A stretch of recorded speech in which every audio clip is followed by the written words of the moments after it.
the Dirty Sports Podcast. I said, welcome to the Dirty Sports Podcast with Andy, Ruther, and Joe Prano. Welcome to the Dirty Sports Podcast. Welcome to the Dirty Sports Podcast. I'm your host, Andy Ruther, coming to you live from Cincinnati, Ohio, with my co-host from Port Hueneme, Joey No Chill Prano. Hello, Andy. How bad was that one? That's great. I love it. I'm just gonna do my own thing with it, you know? Yeah. Make it your own, Andy. Right? I'm finally back. I extended my trip 2 days in Hawaii. I didn't want to leave. It was almost going to be you saying from the North Shore of Oahu, Hawaii, every episode. And then I was like, I did just move. I should probably go live in that place for a little bit. Which island was affected by the fires? Maui. Okay. Because it was really bad there, right? Yeah. So there's no effects where you were. No. It was not an island jumping fire. I wouldn't even know how that works. Island jumping? Yeah. It wouldn't. It doesn't work. Right? Like No, I was no. like, can that work? No. But fire can go, there can be fireballs in the ocean underwater, which is crazy. I don't know if anybody's ever seen that.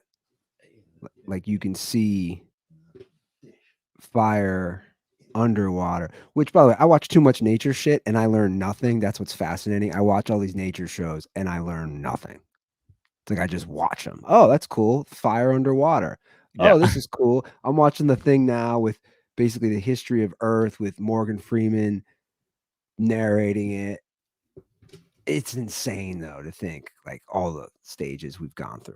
Yeah. But again, I feel like I don't know anything. I just watch it. And like, You watch it, but you don't learn anything. Am I picking up anything? Right? I'm watching this shit. I feel like I don't pick up things as much as I used to. Like if I like that read you something, even think. I like that even the question that started this conversation, like, can fires jump islands like that? I don't even know if that's like a learned. I don't think you would have to learn that they do or they don't. You ask like a 12-year-old, like, how would that occur? He's like, I don't know. How would it? I'm basically. I guess embers could go in the wind and float like 40 miles to the next island and hit something else. How far are the islands apart? I mean, some of them are. I mean, not 40 miles apart, but you know, they're not like right side. You're not like there's that one. I mean, on some islands, I think you are, but when you're on Oahu, you're not like there's that other island. Isn't it crazy that Hawaii is just volcanoes that turned into like Unbelievable?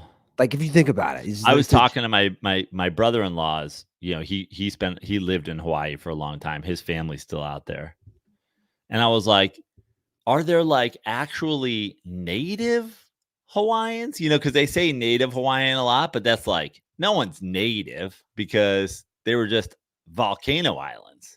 You know, so he's like, no, probably what it was is Polynesians seeing a volcano go off and then being like, let's go explore, and then finding islands.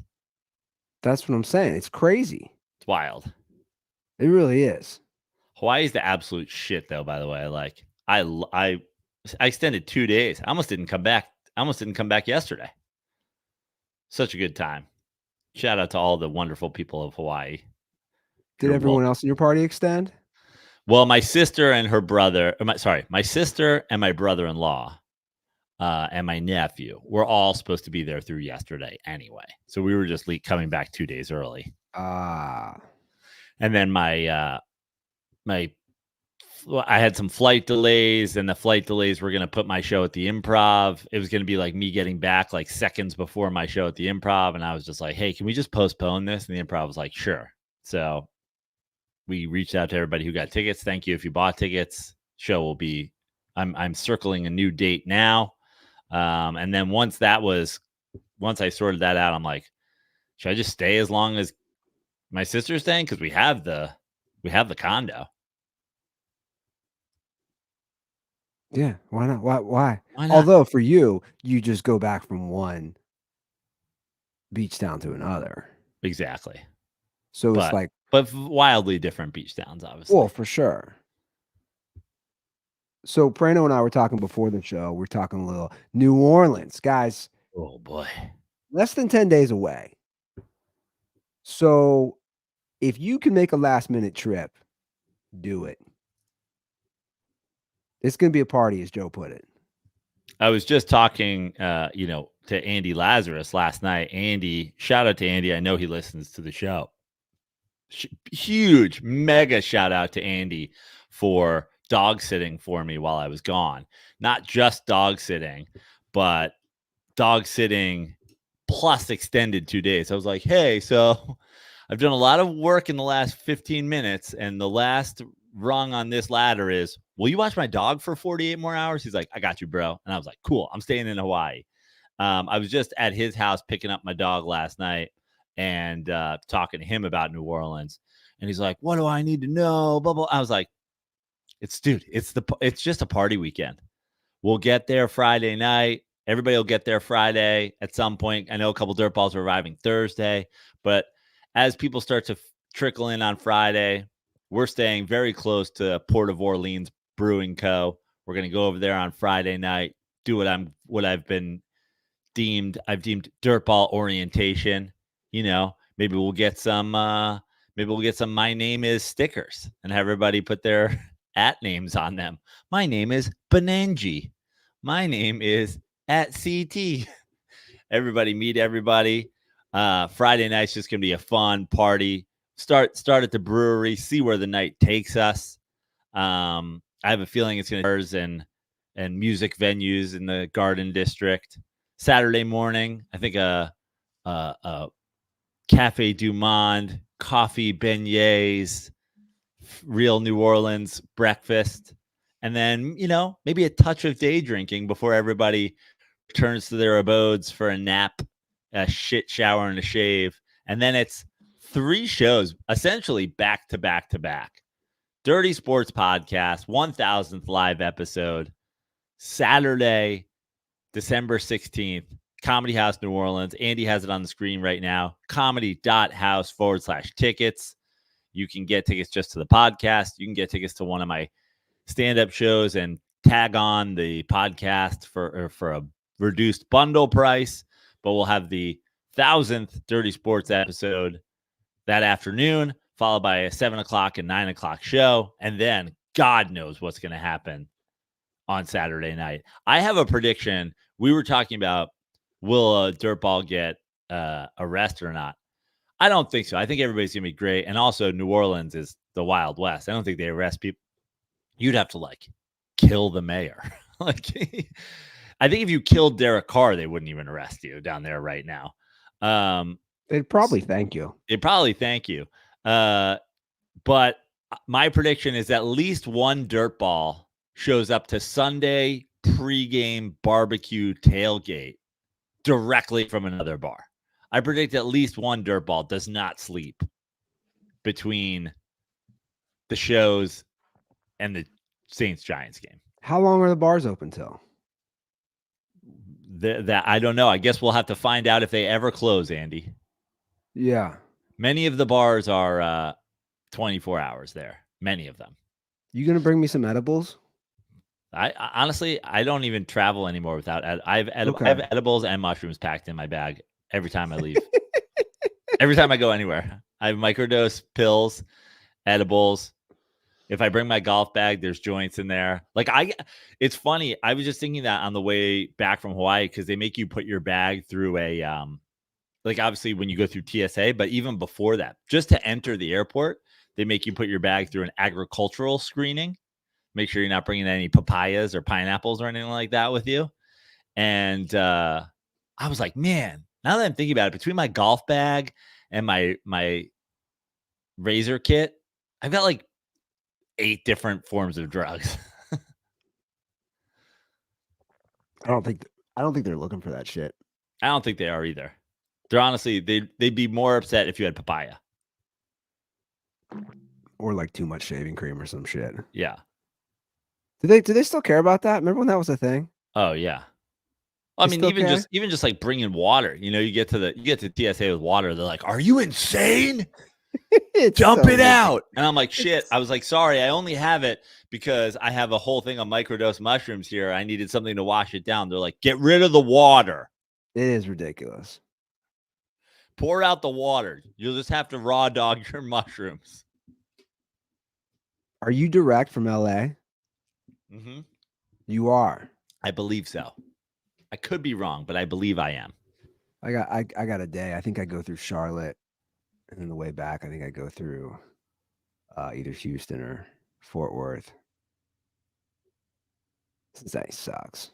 Like direct. Here's something crazy. For a split second, I was like, "Yo, what if I drove down there? That'd be fun." That would be it's fun. It's a hike. I've done it. Yeah. Or I was a kid. I went with my parents, but yeah. I wonder how many more dirt balls would come that are between Cincinnati and New Orleans if Andy Ruther was picking them up In my hatchback. in your hatchback. You have room for what? 3 more? Technically 4 more. Technically 4. It'd be 3. If it's 2 dirt balls and then a third dirt ball with a child. Yeah. He's like, "This is my little dirt nugget." He'll sit between me and another dirt ball in the back seat. Yeah, I'm looking forward to it. I was telling Prano, I got a few things I've been writing, basically going in cold because I'm not performing here. So, and based on my life now, and who knows? I've been told I have to preview the jokes for the fam. Who? Your actual family? Yeah. Yeah. I've been told I have to preview them for Brittany and Isla. Oh, okay. They told me that I had to do that. So, yeah, we'll see. Regardless, it'll be fun. I'm calling bottom bunk. I only have one request, and you know what that is. No. I need the words. I need the words No. pregnant burrito. No, I can't. I can't, dude. I love that. It's my favorite, Andy. One day, when this podcast gets a weird second wind and suddenly it's the biggest sports podcast in the world, and Andy Ruther's career takes off because of it, I want Andy Ruther's debut album to be called Pregnant Burrito. Andy Ruther, Pregnant Burrito. It doesn't even make sense. It doesn't make sense. It's so great. That's the best part about it. It'd probably be deemed racist now. It's still fucking hilarious. That was like a 2005 Las Vegas Andy Ruther joke. Doing awful rooms. You talk about bad rooms. I know I've talked about it. Those rooms. Woo! The local scene in Las Vegas. Dude. You think it's bad when you're at a bar in LA and they're not ready for a comedy show? Now, picture that in a Vegas bar, but you're also battling the gaming machines that people have at the bar. Oh, yeah. You're like, dating apps, am I right? And the guy's like, I just won in poker. You're like, man, this sucks. Casino shows are like generally the worst anyway, even if it's in a room without it, because it's like if you're in a casino, but you're going to a comedy show, it means you're not doing well enough that you had to, like, you were going to stay at the table. So now you're just walking in miserable. That's true. Never thought of that. It's a good point. Are you going to be able to fill me in on this baseball stuff? Well, the biggest news is Juan Soto to the Yankees. No, I get that. Who are these guys in the trade? I mean, essentially, it does. Like, Trent Grisham is a good little player and will be a nice bench piece for the Yankees. The Yankees, listen, I'm a Yankees hater. You know that. Everybody knows that about me. The Yankees put together a nice little fucking lineup. In baseball, pitching. Like, first you got to get to the playoffs, and the Yankees have a nice little lineup. And it's early, and how good, the Orioles were last year, and the Toronto still got young pieces and looks like they're trying to add. There's a lot of talk of Ohtani, and the Rays are always good. The Red Sox, you just never fucking know. But the Yankees have put together a nice little lineup because they also added Verdugo from the Red Sox. So they go out and they get 2 bats, obviously Juan Soto, 2 outfield bats to basically, sandwich Aaron Judge into center field. But Soto, just a down couple years in San Diego after the big trade there. But I mean, an elite player in Major League Baseball. Like, it's hard to say that, it's anything more than just a couple down years. Like, it doesn't feel like he's going to, like, I just don't see a guy like that just like having fallen off. So a huge move for the Yankees, and the Yankees really do have a nice lineup if you look at it from the time. I mean, DJ LeMahieu, Soto, Aaron Judge. I don't even know who would bat behind Judge, but you got Rizzo probably behind Judge, Giancarlo Stanton. I mean, that's a pretty legit top 5 there. And then you've got the Volpes and the Verdugos, and like rounding it out, they're going to have a nice little lineup. There's no doubt about it. But ultimately, pitching, right, is what matters. Ultimately, when it comes to championships, right? Like the criticism of the Yankees lineup for me the last few years, and Juan Soto is not like a huge strikeout guy as compared to a Giancarlo Stanton. But when you go a 3-4-5 of Judge, Rizzo, Stanton, and you maybe don't have the elite starting pitching, when you face that kind of pitching in the playoffs, all of a sudden those guys, those power bats that just absolutely feast on 3, 4, and 5 starters during the regular season, it's just not, you don't face those guys in the playoffs. You face maybe a 1, 2, and a 3, and then you're facing the best relief guys, and they're really strategizing around. So I think the Yankees, in terms of a championship, probably still need to add pitching. Obviously, they have Garrett Cole, but their rotation falls off pretty hard after Cole. So I think they need to add pitching. But first things first, you got to get in the playoffs. They didn't last year. They have a lineup that over 162 games is going to produce. So really nice move for the Yankees, if you ask me, especially adding 2 lefty bats with that little short porch in right field. Now, Soto is an all fields hitter. Soto has incredible ability to go the other way. And I think that there is a little bit of a fear maybe that a guy like that gets obsessed with trying to pull the ball to that short right field porch and takes away what he is great at. But he's also a very young, still very elite very elite all fields power. Like, if he's coached up right, it'll be nothing but a bonus to have that short porch. Hopefully, or I should say, as a Mets fan and a Yankees hater, hopefully he does get obsessed with pulling the ball and he strikes out 1,000 times and, doesn't hit that many out there. But if he's smart, he'll take his same exact approach, and now just fly balls to right field will be home runs to right field. So it's crazy. The Yankees haven't made a World Series or won one since 2009. Yeah. 15 years. Yeah. Right? Like, it's been out, like, just to make a World Series. He's not related to Mario Soto, the former Reds pitcher, is he? I don't believe so. That's probably a more popular Spanish name than what? Than it is an Irish name? Yeah, probably. Well, there's 2 of them. I'm just saying. Yeah. No, they're not related. There's more than 2 for sure. That's what I'm saying. Like, if you found another Ruther, I'm probably related, is what I'm saying. Got it. And by the way, we're not in Major League Baseball, in case anybody was curious about that. You're not going to find a Ruther in Major League Baseball. I wonder if you go on Baseball Reference all time, if there's any Ruthers in there. You know, one of the big union leaders, you probably learned about this in school, but it was spelled differently, was Walt Ruther. Wow. Did you know that? But it was spelled, let's see here. How was it spelled? One of the big school union leaders. No, he was a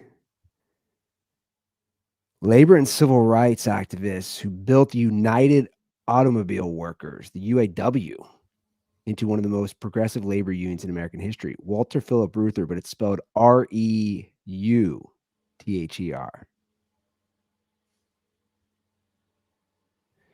Yeah.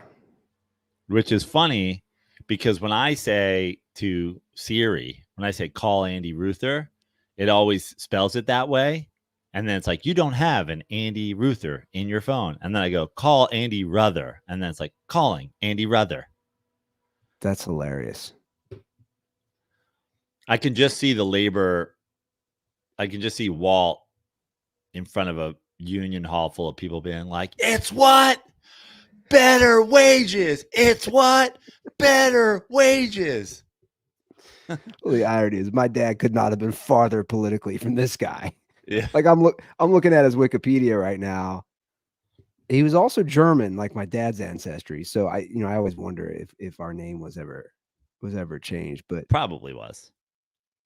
I do like the it's what. Oh yeah, completely different. He was a member of the Socialist Party of America. Walt probably hated that he had the same name as this guy. Goddamn commie.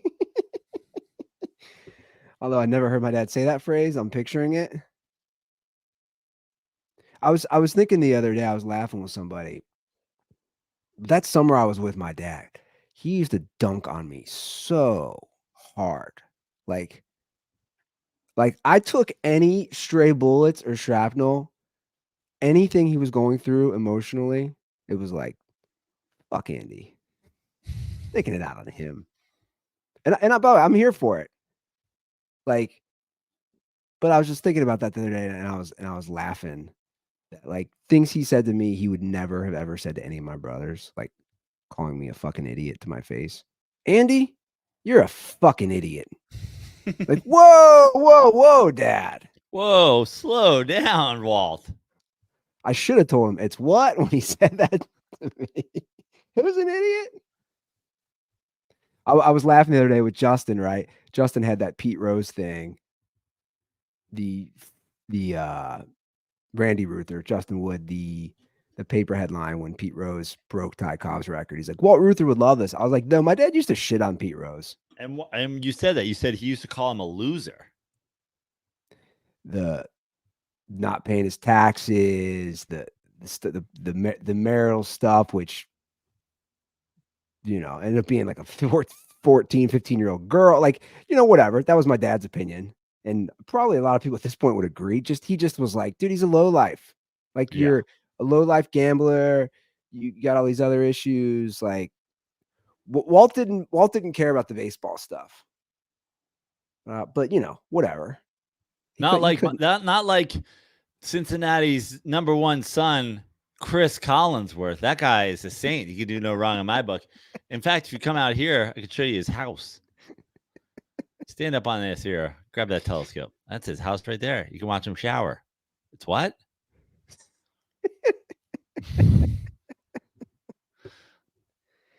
Well, I look forward to seeing the Dirtballs because we'll always have the memories of them coming to the back of Walt's house in the backyard.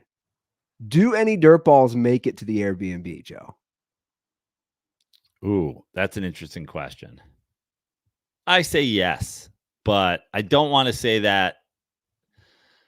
I say yes, but I should be publicly saying no because I don't want to promote it. Because it's a very, it could be a dirt snowball effect, like, we can just have all the dirt balls there. So our Airbnb it's like a property management company because I got some generic forms when I booked it. You know how they say all that. Yeah.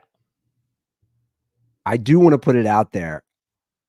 I prefer the bottom bunk, Justin. So I'm gonna claim it right now. I don't know if that's Wow, just legal. claimed it. Randy Is that on top legal? of Andy. Yeah, Can I? dude, you set the whole thing up. I mean, I can. Honestly, I told you before, but I've liked that you've dove into this. It's like I just penciled you into a non-bunk bed room because you got the whole thing set up. But now that we're doing an Andy Randy bunk situation, I mean, obviously a priority. And listen, if Justin has some sort of Air Force PTSD from his days in the service about sleeping on the top, well, wear a helmet. I think he was Army, but yeah, point Sure, made. it doesn't matter. But to be honest, he's going to be so drunk, he's not going to care where he's sleeping. Yeah. In fact, the only reason you're going to care is that he's probably going to at some point fall off the top bunk onto you and just dive bomb you from above. Actually, that's not my concern. My concern is watching Andy Lazarus brush his teeth. Concern is a second Katrina because Andy Lazarus forgets to turn off the water. I don't want any toothpaste stuck in the sink. It was the cap. Remember, the cap was off. The cap was stuck in the sink. I talk about PTSD. The population in New Orleans is like they're gonna see some water dripping out the front door of our Airbnb. Has he ever owned up to that? Everybody's gonna be on their roof with a shotgun. Sean Penn's gonna be trolling the streets. I don't think he's ever owned up to it, has he? I think the closest we've ever gotten is allegedly. I think that's going to be a thing we have to kind of knock down on the 1,000th episode. Just, dude, it's fine. Just own up to it. You flooded our Airbnb in Scottsdale, Arizona. Just own allegedly. Up to it. We have a call somewhat related to Arizona. I'll say it's related, or not Arizona, New Orleans, because it's Jameis. Okay.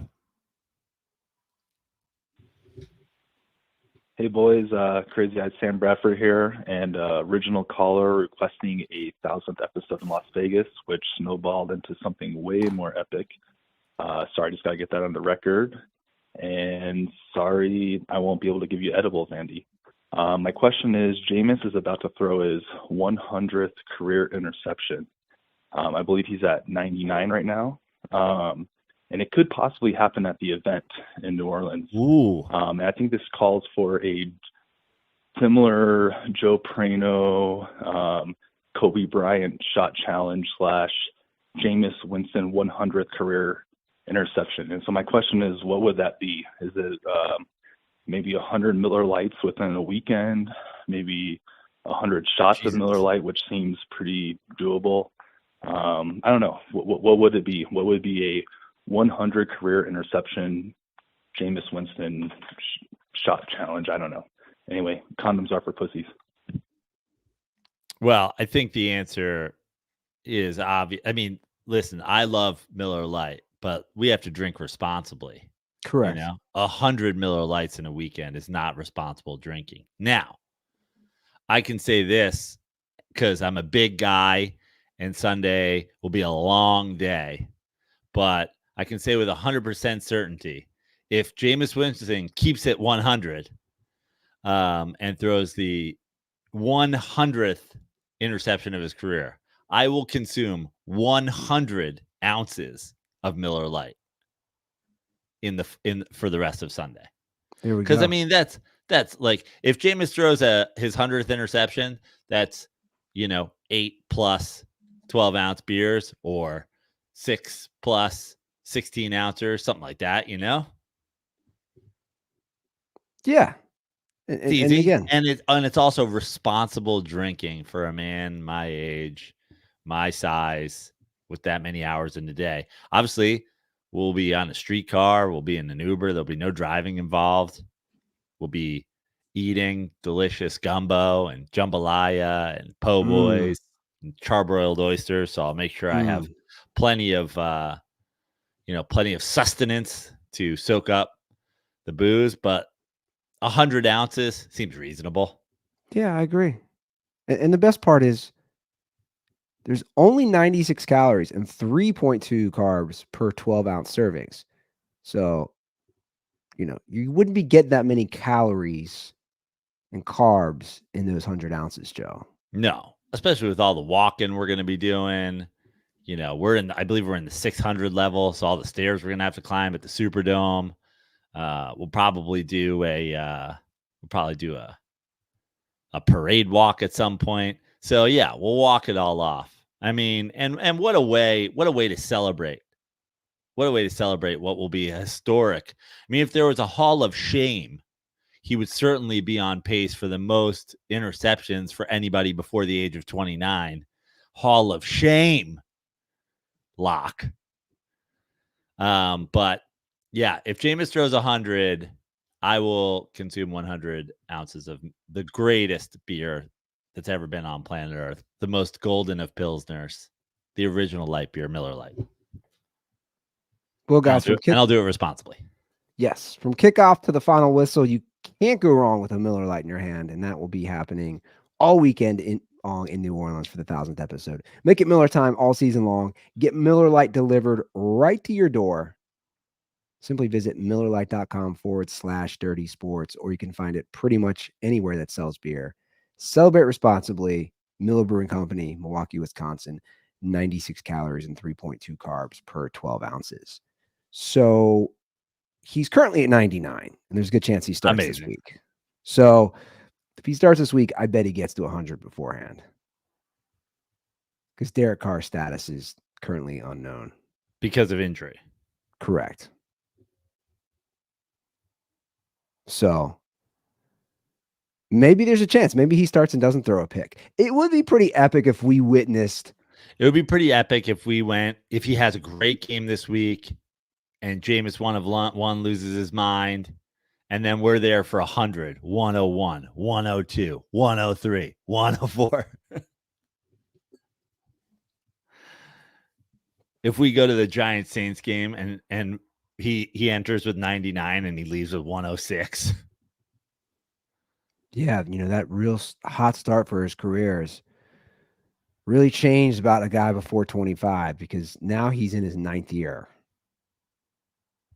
And the stats have really petered out since then. How many touchdown passes do you think he has in his career? Let's see how close you can get. I mean, if he's got 100 picks,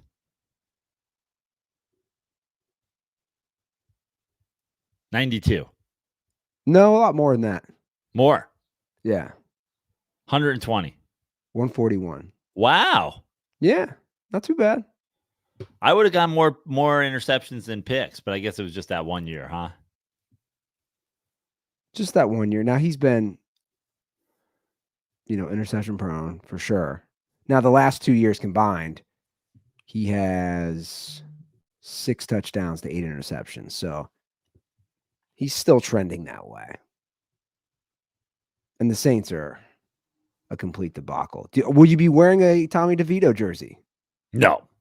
No Tommy DeVito jersey. No. Listen, I love the Tommy DeVito story. Great. All right, Italian, New Jersey, whatever, lives with his mom. They're delivering chicken parms to the fucking thing.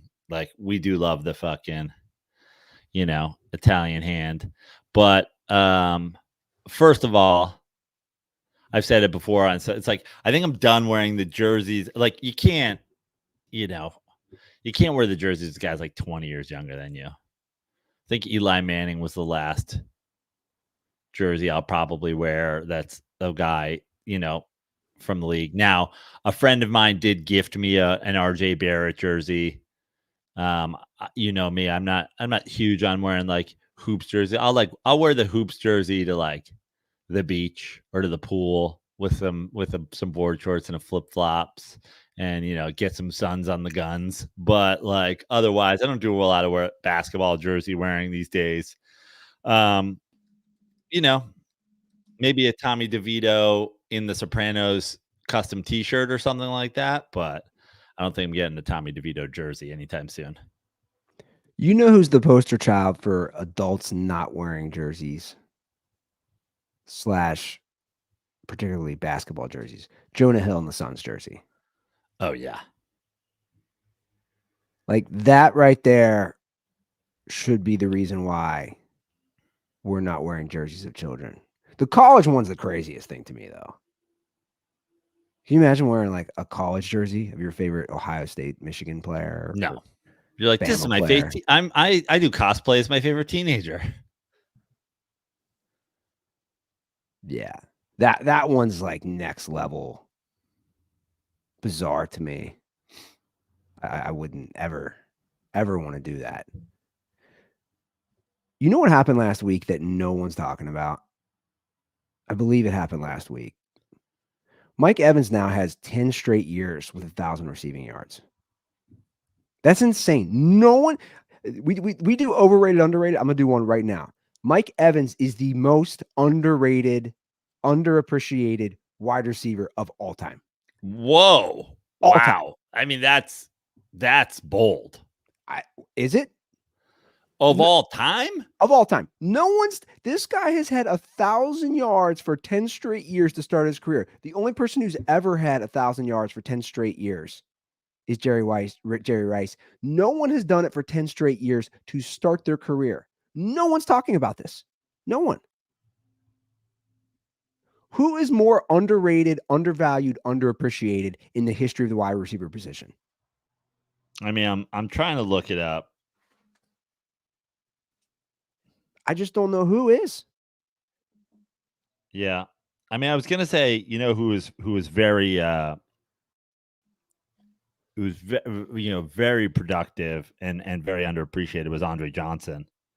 But you look through his first career, he missed 3 games in his third year, so only had 688. He missed half the season and only had 851.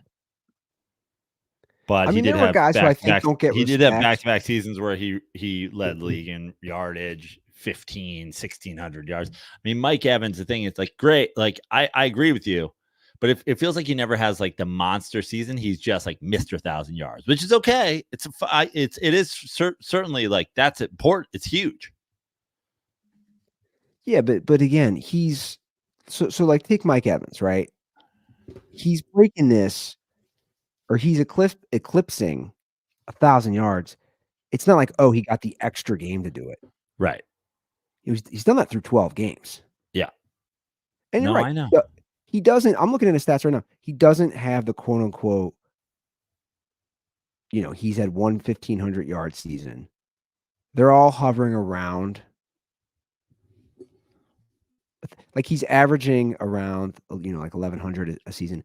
But you can't think of one. I'm telling you, who has been more underrated all time? Maybe like a Torrey Holt. I don't know. I'm just tossing out names. Isaac Bruce, Isaac Bruce is in the Hall of Fame now. I don't know. Anquan Bolden. I'm just I don't know. Yeah. No, you might be right. I mean, I don't think anybody's Who's throwing him these balls too, Joe, outside of Tom Brady? Sure. That's a major factor. Who's been his quarterbacks? Yeah. Disaster Winston. Baker Mayfield this year. Baker Mayfield. Yeah. Mike Glennon.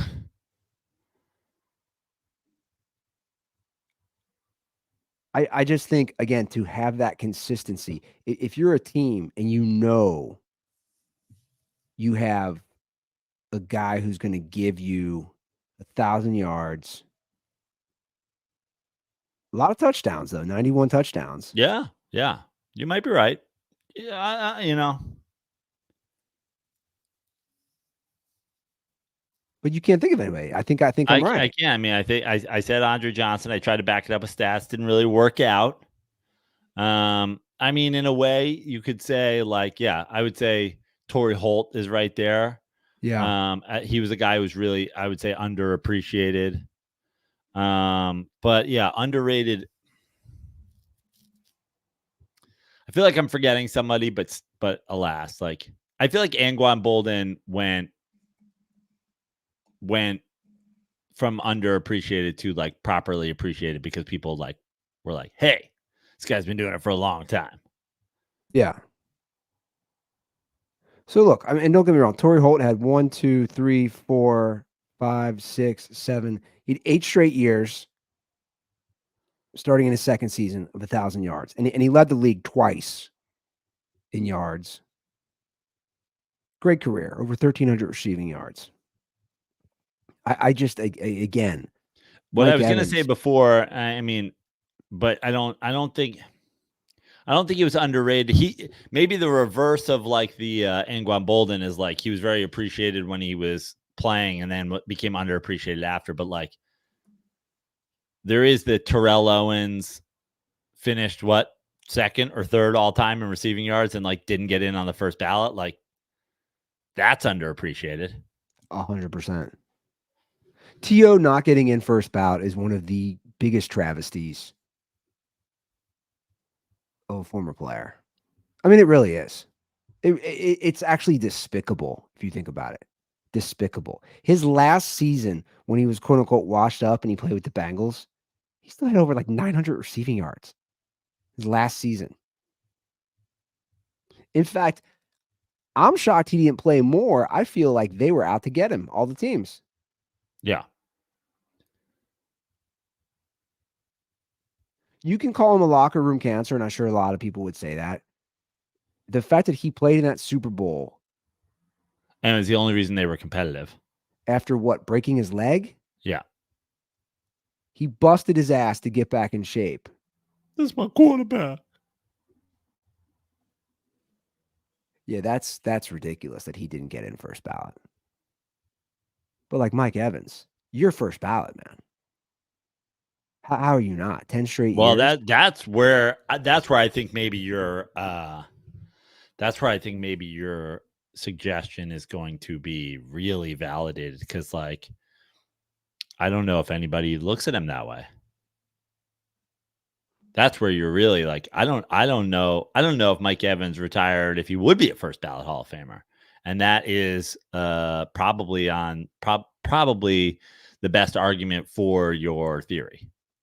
Yeah, I think you're right. And again, for me, consistency is huge. I'll give baseball one thing. I think they value that when they talk about Hall of Fame. If you're consistently good for this many years, longevity should be valued. We talk about it. I mean, the injuries, the amount of guys that are out, especially the quarterback position, it's all, I mean, look at this week. I think I counted earlier in the week, and I don't know what the total's at, Joe, though. Of the 32 teams, I think 9 or 10 have backups this week. A third of the league almost has a backup quarterback starting this week. Yeah. It's not good for the league. I don't know the answer. I don't know if it's, I don't know. If it has something to do with the field, it has something to do with maybe they should get more, contact in practice. How about the fields? How about the extra games? The extra How game about for the sure. Thursday night football? How about the all of it? It's all a factor. How about the speed of the game? I saw somebody say the other day about the tush push that how is the league justifying wanting to ban this? Player safety? That's how if I was Roger Goodell, I'd be like, player safety. That's how we justified you not being allowed to hit the quarterback at all with any part of your body anywhere but like in his numbers with your hands gently. So yeah, we're not going to then allow you to do double the impact because you're on his own team from behind. Like, it's all the things. It's quarterbacks running more. It's the fields. It's the speed of the defense. It's the quick turnaround. It's the more games. That's why I just don't think the Brett Favre record will ever be broken for most consecutive games. I just don't know how. You don't see it. You don't see it. Yeah. I mean, if I pull it up right now, longest active QB start streak.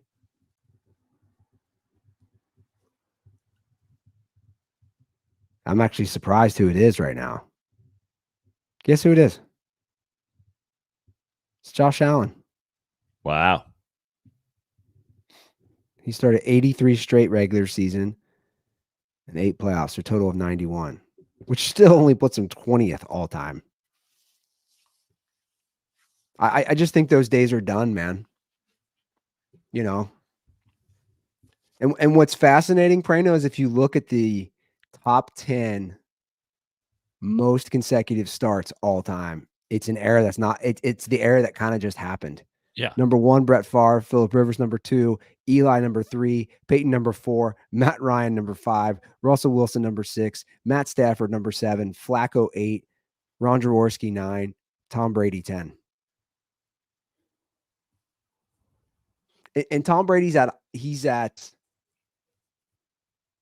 for 10th with himself in a bunch of different eras, but anywhere from 110 to 112 straight starts. No way any quarterback currently in this league does 110 to 112 straight starts. I just don't see it with all those factors you mentioned. Do you think even Josh Allen gets there? No. He's at 83. It's 2 seasons, basically. Yeah, no. Not the way Josh Allen runs the ball. Not the hits he takes. I'd be shocked. But like, I don't know if they're concerned. They should be. I think we have 9 or 10, and we're going to go over the games here. We have 9 or 10 starting quarterbacks that are backups. Now, you can have good games. That Bengals-Jags game was great. I don't know if you watched it at all. Yeah. It was a great game. Yeah. You know, you had a backup who played great for Cincinnati. You had a backup who came in for the Jags, who led them on a tying drive. Like, that was a great game. I think that's not the case normally.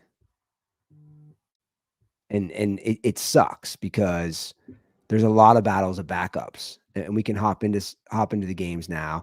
And I'll sprinkle in some calls, because we have a lot of calls this week. Before we do that, I want to ask you something, because we have 1, 2, 3, 4, 5, 6. We have 7 6-6 teams currently. Yeah. I just want to ask you straight up before we go into picks, who you think is going to make the playoffs. From the NFC, you have the Rams, Seahawks, Vikings, Packers, Falcons. Rams, Seahawks, Vikings, Falcons. Packers, Falcons. Falcons are currently in first place in their division at Right. 6-6. And then in the AFC, you have the Bengals and Broncos. Now, are the Bengals or Broncos currently in the playoffs? No.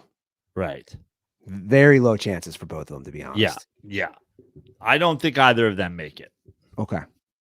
Congratulations to Randy Ruther, who every time we pick against them, something goes good. So probably doesn't want us to pick them.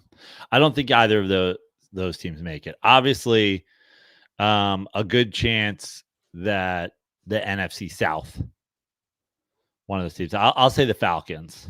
Okay.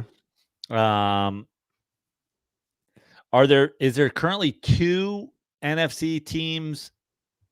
The 7 seed right now in the NFC, 7 and the 6 seeds are who and who? The Packers are the Packers currently in? I was going to say, here's what's crazy. Right now in the NFC, your 2 6-6 Vikings and Packers are both in. Right. The Rams are on the outside looking in. So are the Seahawks. Yeah.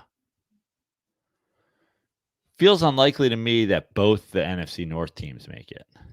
Agreed. Packers been playing well. I'll go Packers. Seahawks?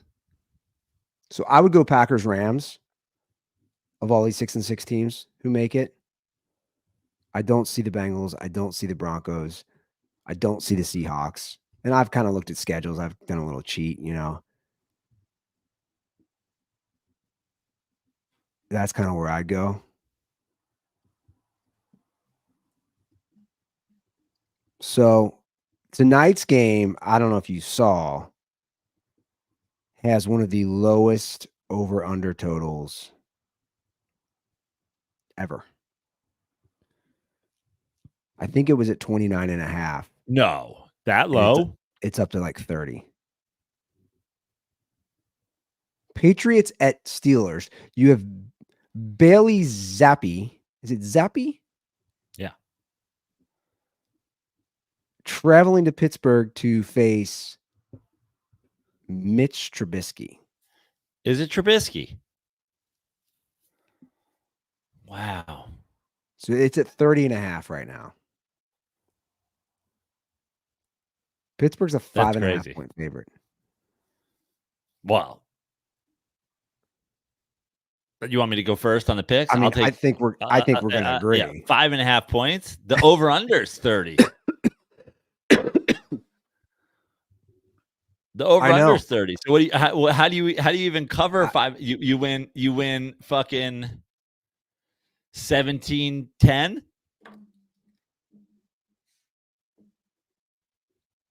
I know. Yeah, I'll take New England to cover. I honestly don't know who wins this game. Is Belichick just smart enough to be tanking? Probably. I think Pittsburgh probably wins. New England covers. Bet the over. It's funny you say it. I had like bet the Pittsburgh money line, New England with the points and the over. A nice little triple head there. Play all the angles. So I have on my FanDuel account, which to be honest, I just basically opened it, and and I did one of the, if you bet $5 on anything in the NFL and win, one of those specials, you get $150 to spend. But I didn't realize there was a timeline on that. So I had to make a play yesterday. And I put all 150 on just, I'm not going to make much, but I don't care. I just put all 150 on just Steelers straight up. I was like, oh, I don't have time for this. I'm busy. Yeah, Steelers. I can win like $60. It's like nothing, but I'm just like, okay. But you also think New England covers, right? Yeah. Let's start this. Start this off with a fun parlay pick. I wouldn't be shocked if New England won. Pittsburgh money line, New England covers. Bet against the thing is the number has gone up, but I still say you go over. You say over 30.5.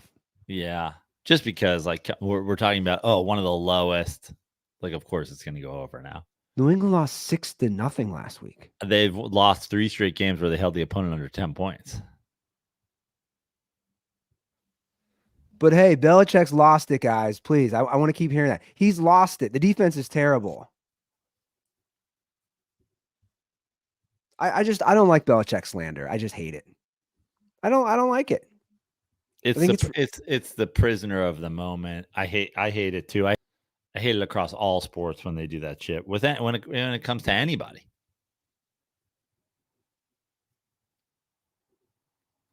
I mean, the thought, again, the thought of some of these people saying they wouldn't rather have Belichick as their coach, it's comical. Guys, their offense sucks. They have nobody. Bailey Zappi is their quarterback. I really want him to go to the Chargers. Bailey Zappi? They have Herbert. I want him to go there too. I want Belichick to go there because I just want to prove these idiots wrong. Yeah. And I'm not singling you out, Goldberg. I'm just gonna say I'm not singling you out. I mean, how I love Maddie, and sadly I did not get a chance to listen to the episode. Well, that's why I'm bringing it up. But I've been told there's no beef, that he didn't start a beef with me, which is nice.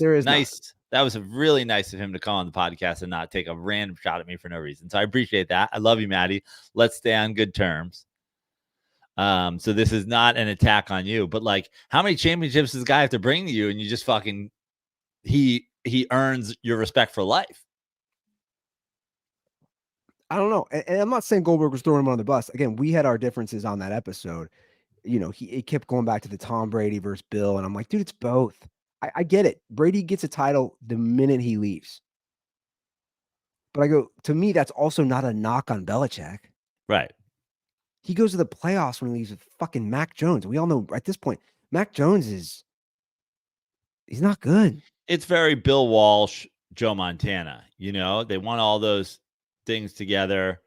Montana gets hurt. He leaves. He wins the last Chiefs playoff games until Patrick Mahomes gets into the league. Immediately goes to the Chiefs. AFC Championship, I think. And goes to an AFC Championship game for a franchise that hadn't been to a fucking Super Bowl since, Super Bowl 3 or whatever the fuck it was. And then, of course, Steve Young comes in and is great and is an MVP and wins a Super Bowl. And obviously not that those aren't with Walsh, all with Walsh, but like it's the system and it's the player. And, he had they were both great players, but like it's proof. Steve Young didn't come in and win 4. Yeah, that's a good point.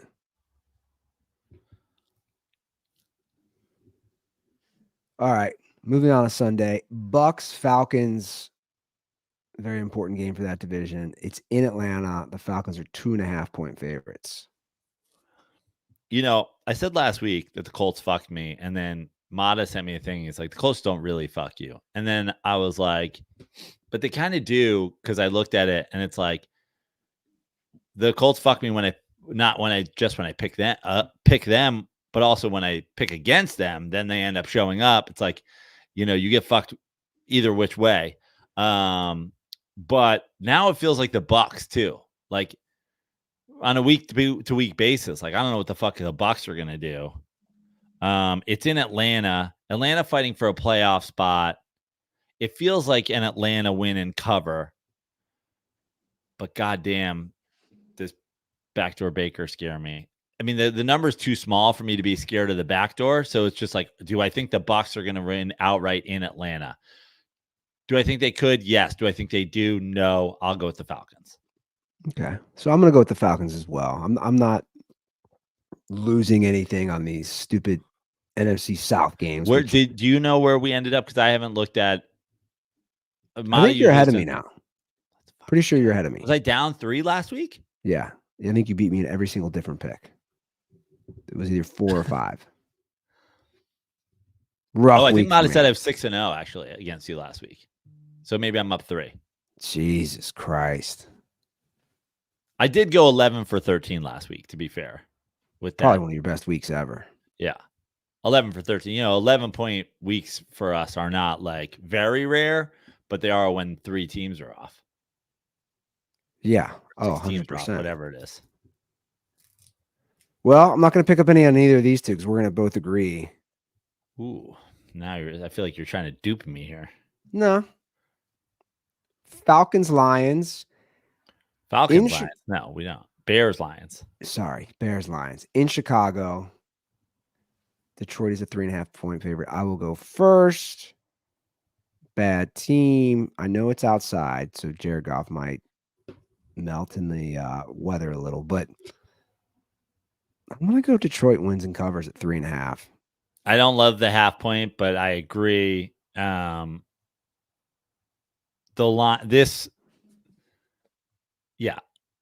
Division game and the 0.5 point hook does scare me, but I think that the Bears are bad, and the Lions are going to constantly keep their fan base thinking that they're like contenders by beating bad teams. I wonder what the future is for the quarterback position with them. Well, you can't move. It's tough because I say you can't move on from Goff when you're playing like this, but that's exactly what the Rams did, right? Exactly what they did. Right. But Goff has been better in Detroit than he was in LA. I agree. Maybe not necessarily statistically, whatever, but in terms of he's made a lot more difficult throws.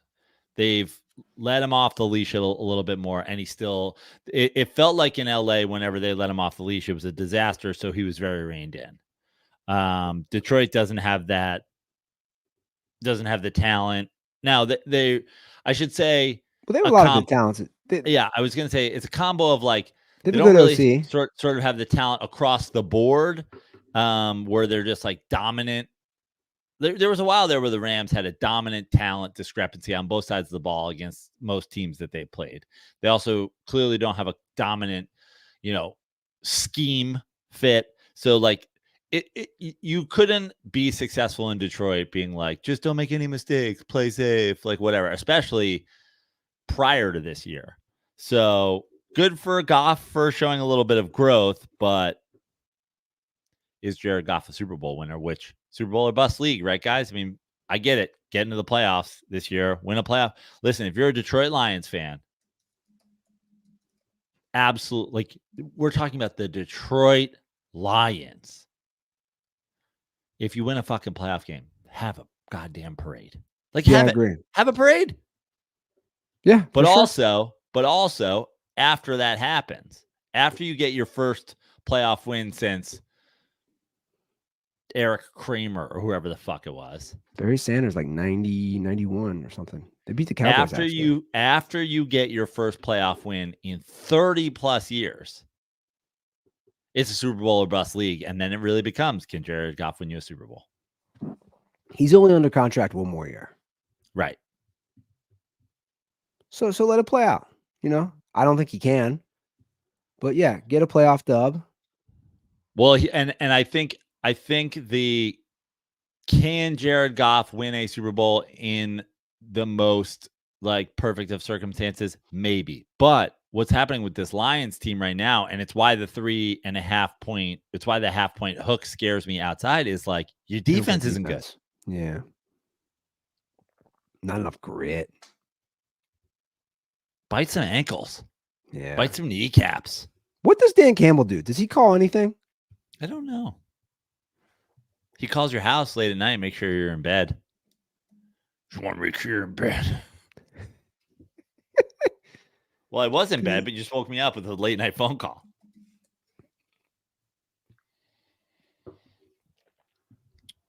Right, because he's more of like your old school coach. Yeah. Because Ben Johnson's calling the plays. And Dan Campbell, obviously not a defensive guy. It's very rare in today's modern NFL that the coach isn't calling plays or at least have a big hand in one side of the ball. That probably benefits them. Yeah. 100% it does. All right, so we're both going with Lions. We got a backup battle next few games, actually. Colts Bengals. Ooh, this is a big playoff game. The Colts are 7-5, as we know, under Minshew. I believe they've won 5 in a row. Bengals off a huge upset with Jake Browning. Like the game of his life, man. Almost blew the game because Zach Taylor decided to do 2 wide receiver throws, even though they were doing great on offense. That's why he's trash. But anyway, it was a good game. They ran the ball. Defense is sus. But I'm going to say this. Can the Colts win 6 in a row with the backup? What's the spread? Where's the game? It's 1 point in Cincinnati. Colts are favored by a point in Cincinnati? Yeah. It's basically a pick'em game. Yeah. So they're favored by 1. Again, you have 2 backups. One looked terrible his first week against the Steelers. Then he looks great against the Jags on the road. Everybody's so high on Browning, which makes me do like the reverse. Like it's kind of like the Josh Dobbs thing. Everybody's so high on him. It's like, can you consistently play at this level in the NFL as a backup? I don't know, but I think the Bengals win and cover. Whoa. I'm going to say the Colts win. And the reason is this. And the reason is this. What's crazy is I think when you have a backup quarterback, the Josh Dobbs, the Jake Brownings, or whatever, from week to week, you look good. And then people are like, oh, maybe they can. Maybe they are. Like, maybe this team can rally around this guy. Maybe he is better than we gave him credit for. But I think more often than not, when you have a backup, not falling in love with them, like showing out, because then people get tape on them, and they figure out their tendencies. Now, the same could be said for Gardner Minshew, but Gardner Minshew's won 5 straight games. And again, I think Gardner Minshew, I said it last week, like the second they name him the starter, they're like, he's better than Anthony Richardson. You're going to start. He turns back into a fucking pumpkin. But I have the same fear about picking both of these teams, which is a return to what these guys are. And that's unfair to Jake Browning, right? Because like he hasn't been in the league long enough to say he isn't a qualified guy. Like he shouldn't have a starting job somewhere. We'll see. But I think when it comes to backups, a good game, a bad game, the more tape, the better. But like, I'm more confident in Gardner Minshew because he's been doing it longer for multiple teams than I am in Jake Browning. Also, I think that the win last week against the Jags team and the rebirth of hope. Oh, maybe we're not out of it. Maybe it's like what? It's like it'll last a week. Well, that's why this was such a tough pick. I've thought all those same things. But that's why I'm picking the Bengals, because I'm just like, can you win 6 in a row with Gardner Minshew? Sure. I don't think so. And it is a road game. I know it's a close road game. And I'm sure our guy who has a underground tunnel sex community, Jim Irsay. allegedly, We don't have to say allegedly. We're not the fucking New York Times. is going to. What you're saying is, and I guess what we're saying Is he on the building a record, tunnel from Indy to Cincinnati? does Jim Irsay have an underground tunnel just to Harriet Tubman, his mistresses, to Cincinnati? That's what I want to know. Does the tunnel go under I-74 and connect Cincinnati to Indianapolis?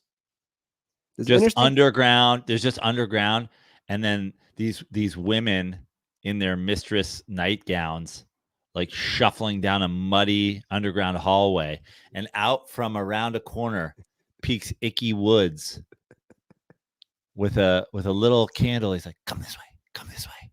It's this way. You're almost here. You're almost in Cincinnati. You're almost here. Follow the kittens." All right, we finally have a different pick. Can't wait to lose that one. Another battle of the backups. We just talked about them. The Jags travel to Cleveland. Jags are now 8-4, probably out of the contention for number 1 seed. But again, if they lose this and Indy wins, they're both 8-5. The Browns are currently 7-5.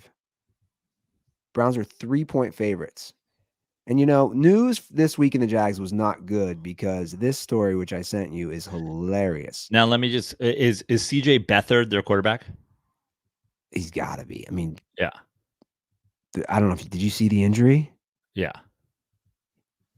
But I'm just, before we get to the story, which is fascinating, but it's CJ Beathard and like who are the Browns starting at this point? Which Joe of their Flacco. Okay. This is from 17 minutes ago. Wow. Trevor Lawrence is practicing? What? I want to say regardless of who's starting for what, I'm going to take the Jags to cover this game.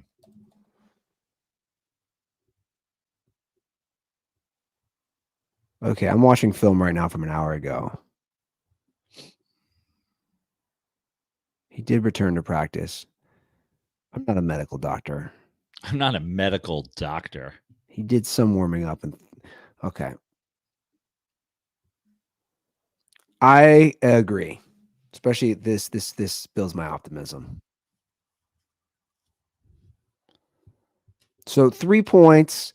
We both agree with the Jags. It's in Cleveland. It's in Cleveland. Now, the Jags, like I was alluding to, did lose recently $22 million from a former employee who stole over a 4-year period in a virtual credit card program. Even my brother John is like, that's a lot of money. I tip my cap to you, sir. Amit, I don't know how it's pronounced. Patel. I'm not going to work here anymore. That's for sure. The United States Attorney's Office charged him with illegal monetary transaction, alleging that Patel, who held various titles during his tenure with the Jags, including most recently manager, financial planning and analysis, oversaw their virtual credit card program. And I love what he got. I don't even like what, like I read the story and then I'm like, why do the Jags have a virtual credit card program? What does that even mean? I have no clue. thought the same thing. He oversaw their virtual credit card program. What? If I owned a football team in Florida, I might be cash only the way that the people are down there, let alone a virtual credit card program. This is the most Florida. And I texted you this, and I know you'll agree with me. This would only happen to a Florida team. Yeah. Only. And I guess he started overseeing this in 2019. He became the sole administrator of the Jags virtual credit card program. This is what it describes it as. It is a payment method that functions like a traditional credit card account, but without a physical credit card. So it's a credit card. Right. It's an Apple Pay or whatever. Yeah, exactly. It's Venmo. Certain employees were allowed to use the VCC program for business-related expenses and purchases. Now, he is accused of duplicating legitimate expenses in an electronic ledger, inflating amounts of legitimate transactions, and entering fictitious transactions, and then using the money for personal use. Love what my boy Patel did. He not only did he steal over $22 million, he bought a condo in Florida, a Tesla Model 3, some cryptocurrency, was chartering private jets, luxury hotels, bought himself a $95,000 watch, a country club membership, and many more things. He spent it all. This will be a great movie. Safe to say he got a premium account on X. I mean, this guy, he got a cryptocurrency Tesla scammer using the VCC money. Like, dude, what are you, a fucking? He's Elon, for sure a guy who's using he loves Elon Musk. He's using his extended character account to defend Elon Musk. Oh yeah. Finally bringing back free speech. Bro, you're going to jail, dog. Yeah, he bought that Cybertruck. Definitely bought the Cybertruck too. Yeah. I just, like, Joe, I understand these things can happen. I just don't know how it does here. We're not talking 200 grand. We're talking 22 million. Nobody looked at the expense report. It makes me not want to pick the Jags this week, to be honest. Andy, it's just a testament to how much money the NFL makes. True. It's just like all the ins and outs of the money that you could get probably to, if you had been at 20 million, probably no one notices. Yeah. He should have used some of that money to buy the Bengals a indoor practice facility, a real one. So he spends all this money, and then I read something else that he used. I don't know if this is true. He used the money to pay his lawyer who's defending him. I'm like, how does that work? Amazing. It's kind of a boss move, to be honest. Yeah, that is a boss move. I saw that somewhere. Don't know if it's true. He was like, hey, I need somebody to defend me in this case against my former employer who are accusing me of spending $22 million on a virtual credit card account. And the guy's like, okay, well, I'm a pretty expensive lawyer. My retainer is pretty high. He's like, great. Do you take Apple Pay? Hey, wait a minute. Hey, do you tap? Can I tap? I'm just thinking the Jags might have been the best team. They're always traveling overseas. I'm just gonna Venmo you that retainer. I'm sending it right now. It's coming from @Jags. Is that okay? Hey, wait a second. I'm starting to think you did this.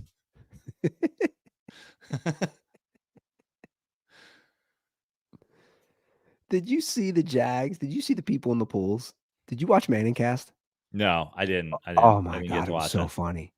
It was like these two chicks in a pool. You know, the Jags two have chicks, that. Man. But like not the most attractive girls. And they're in bikinis and not the fittest either. And they look cold too. And dude, the look on Eli and Peyton, and I forget which one of them made a dig about just like, oh, they don't look comfortable. And it totally looked like and everybody on social media was like, the one girl's clearly peeing. And like, it was all just like caught in a quick in a quick thing. That's such a great show, man. They're the best. Can we get them a couple quarter zips? Those girls look cold. Yeah. And Ocho was on for like all the fourth quarter and overtime. And the three of them were that was a Having pretty fun. good. Yeah, it was a pretty good mesh. All right. So you're gonna take the Jags. I'm gonna and take the Jags. Okay, we're both taking the Jags. All right. Oh, I Panthers, thought you were switching to the Browns. You said makes me not want to take the Jags. yeah, but I'm gonna stick with it. Andy's playing that fear game now. I got Andy. I had Andy in the corner just delivering body blows last week, and now he's just like, get me to the end of the round. No. You know, we got a few more weeks. All right, Panthers Saints in New Orleans, where we will be just next week. The Saints are 4.5-point favorites. I believe I'm up first. Jameis is starting, right? Does it even matter? Does it matter? Doesn't matter. Well, no, I don't think it does, but I guess it depends which way you're going. I'm going to take the Panthers to cover. Wow. I was going to say it doesn't matter to me. I'm taking the Saints to cover. I'm taking the Saints to win and cover the game. It doesn't matter to me. I have not trusted. Here's the simple fact for me. I haven't trusted the Panthers all season. I think maybe the only time I feel like, and I could be wrong, maybe Mata's going to debunk this too, but I feel like I've been pretty good at picking the Panthers the whole year. The one game you got, man, it's Andy Ruther's crowning moment of the year is picking the Panthers one win. So against the Texans, yeah. Yeah, I picked the Panthers to cover last week. They did. Like, this team's bad. Did they cover 2 weeks in a row? I don't think they are bad. I don't think it matters who's quarterbacking for the Saints. I just think that they don't cover 2 weeks in a row. Division game. Saints needed to stay in the mix. I think Saints win and cover. All right. Texans, Jets. This is at MetLife. Zach Wilson is starter again. So congrats. Welcome back, Zach. The Texans are 3.5-point favorites.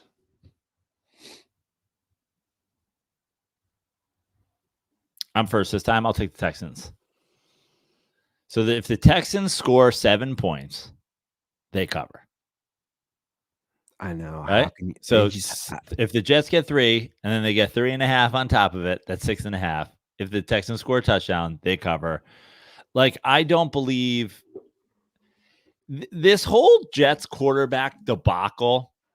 It's very weird. Like, and Jets fans are handling it very weird. It's like, I guess it wasn't Zach Wilson's fault after all. It's like, why do you think that? So they gave Andy Ruther a chance to play quarterback after hosting 1,000 episodes of a podcast and never playing in the NFL. Andy Ruther has a better touchdown to interception ratio in college than fucking Tim Boyle or whatever the fuck his name was. I guess it wasn't Zach Wilson. You didn't go get Joe Flacco. You didn't go sign Colin Kaepernick to the practice squad. You went with 2 absolute fucking dog shit options that like shouldn't even necessarily be in the NFL. And it's like, oh, I guess it wasn't Zach Wilson. Yes, it is. It's your quarterback. It's been your quarterback the whole year, and it will continue to be your quarterback.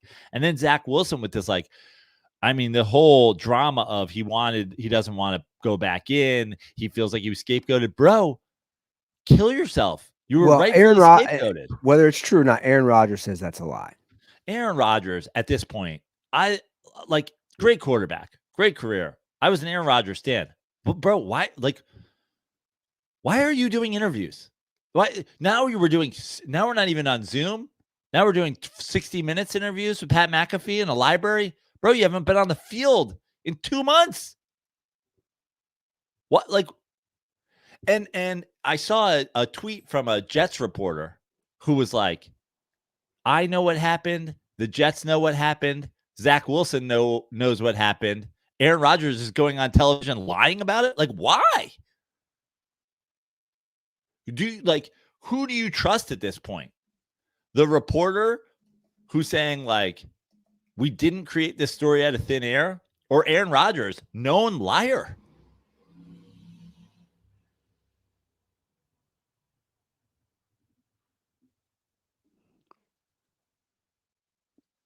Yeah, well, regardless, it's not a good situation.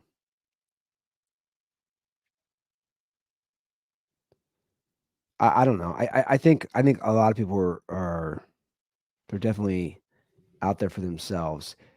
Aaron at this point, he needs to lie low. That would be my advice. It's kind of insane. Yeah, I just like I don't know.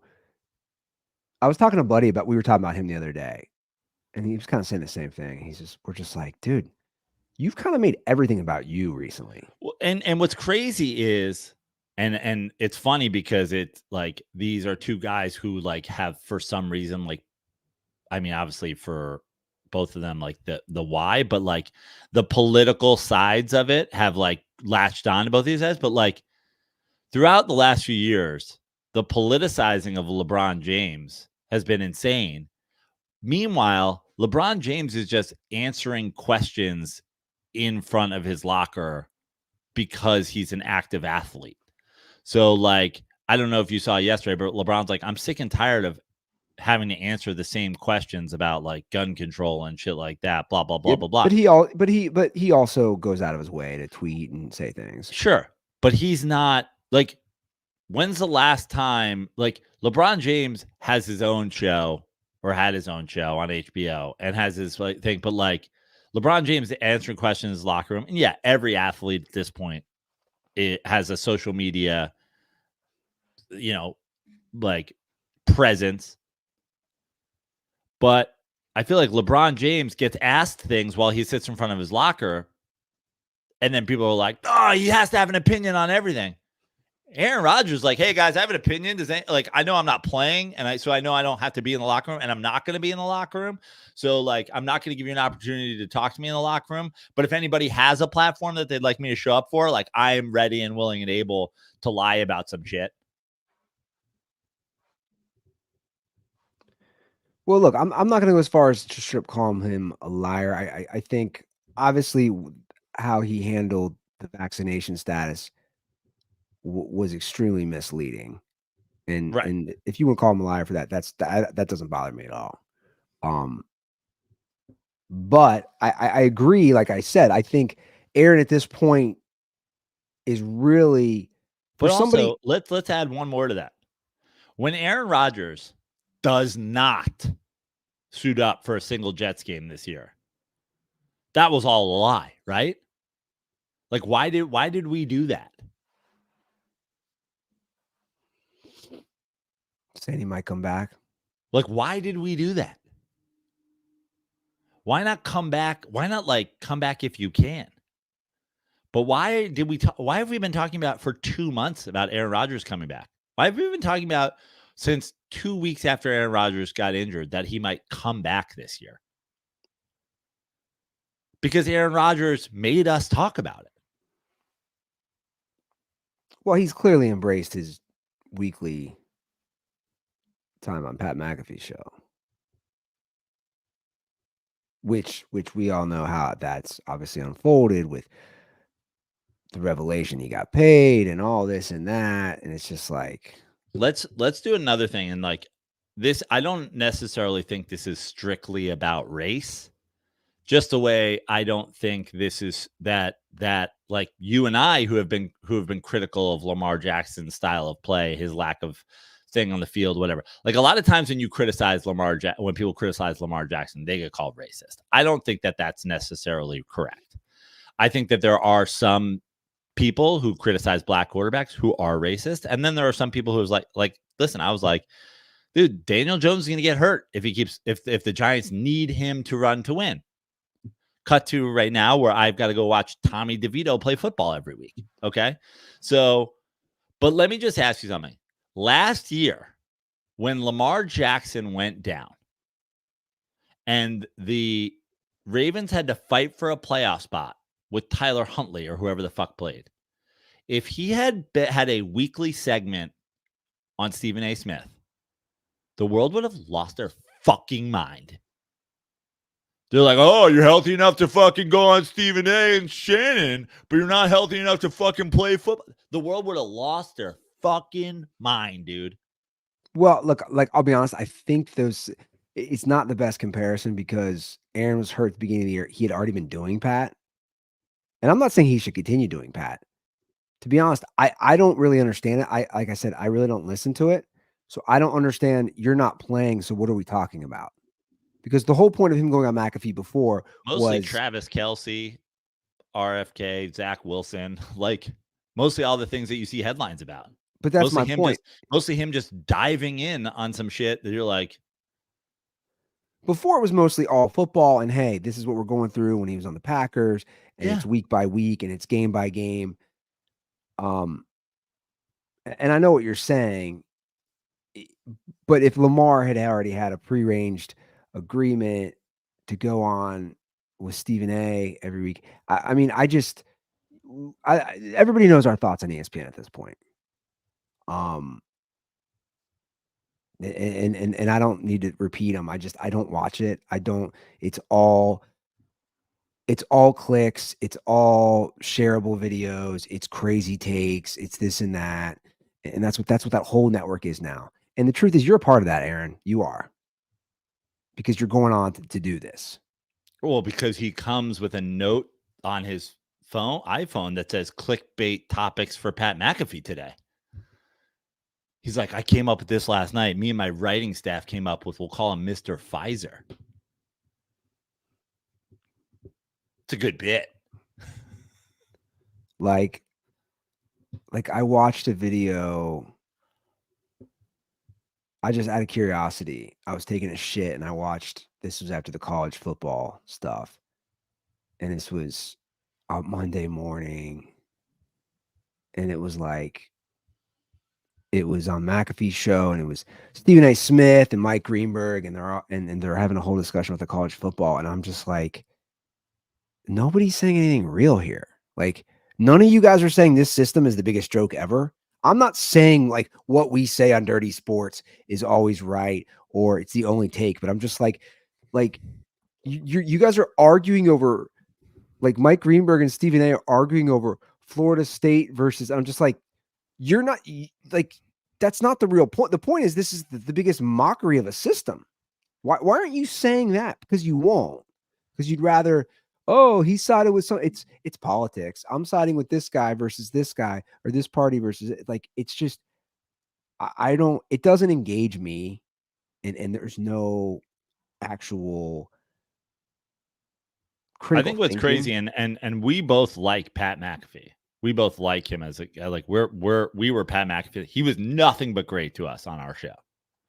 Yeah. I would say that both you and I, when we saw Pat go there, I think maybe we were hopeful that this was a good thing for ESPN. Pat won't change, but maybe ESPN will change to suit Pat. And we just kind of quickly were like, well, it went the exact opposite way. Yeah. And I get it. I'm not telling anybody what to do, especially when they're getting paid $18 million a year. You know, money talks. Like I want to say that we all have a price. But like, yeah, I just, like I've said, for years, both you and I, our ESPN watching time is the actual sporting event. I don't care what Monday Night Football Countdown says. I don't care what College Game Day says. And again, that's just me, guys. You guys can watch that. I think it's all fluff to me. There's like, what's the substance? Are we going to have real discussions? Or are we going to suddenly anoint Dan Orlovsky, the lifelong backup, to be the NFL quarterback guru? Because that's what they do. Oh, Mina Kimes is that person now. Now, I did enjoy Ryan Leaf putting her in a body bag on Twitter. I did not see that, but that was funny. But listen, there's a guy like Dan Orlovsky, and like I don't agree with everything he says, but it seems like he was a guy who's able to make it to the league because of his understanding of the game, not because of his physical talents. And when he breaks shit down, most of the time I'm like, all right, you showed your work. Yeah, you know what I mean? For sure. You showed your work.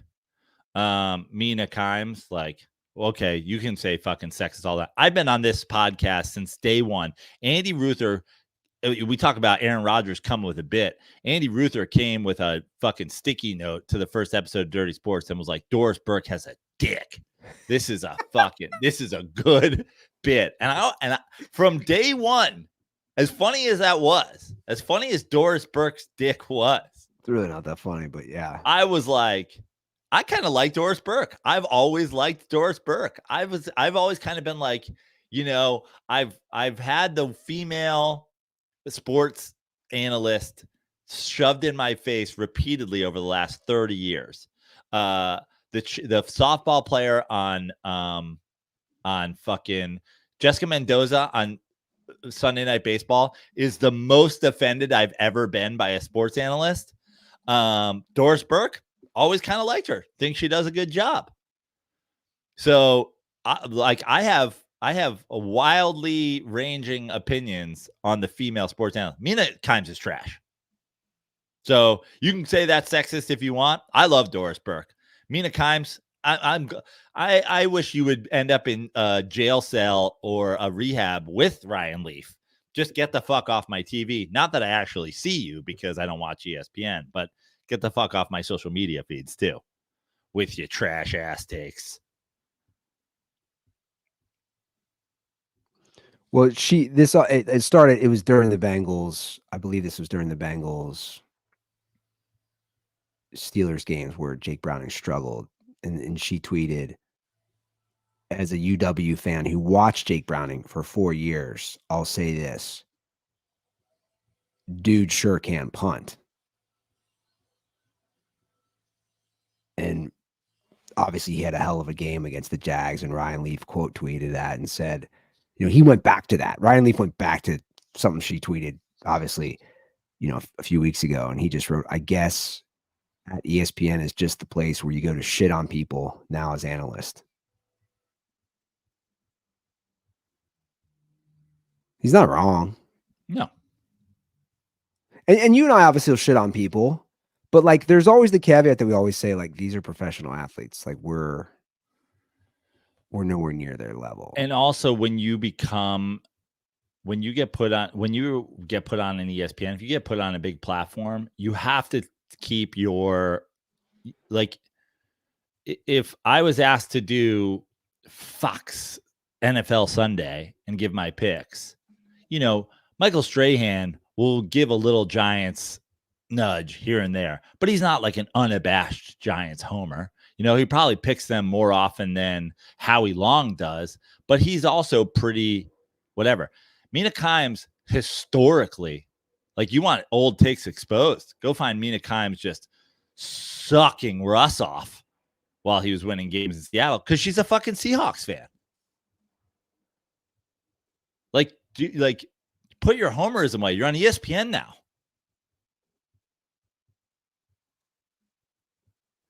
Actually, I don't know if he said that or tweeted that when I said what he did tweet. Oh no. He did. She responded. I have to just read this. She responded, Ryan, we're allowed to think players aren't NFL caliber starters and say this. This is hardly a savage critique. And then he quote tweeted her, someone please ask at NFL Live panel tomorrow how the Bengals trotted out a punter at QB and took down the 8-3 Jags at home. Talk your shit.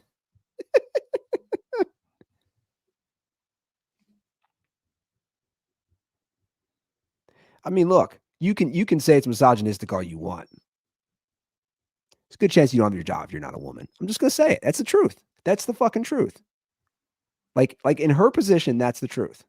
Also, you're not Dan Orlovsky. Show your work. That's what I'm saying. Show your work. He played. He can at least show his work. Yeah, and it's like even on our show, I make it. I don't even give a fuck that he played because a lot of these guys play.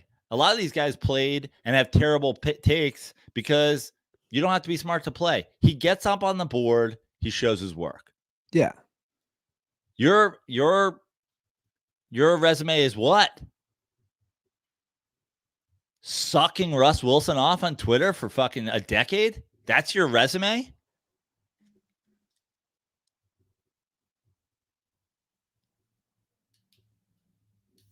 Speaking of bringing some stuff, we got some good calls we're gonna get through as well. Let's go. We got a good one with Brock Purdy as we go through these games. All right, and I'm gonna play this call because it relates to the Ravens. Think about the spread. I'll play the call from Kyle Aronofsky.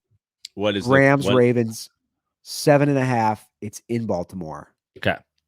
Ravens are coming off a bye, which brings a very interesting call. I like this call because nobody talks about it.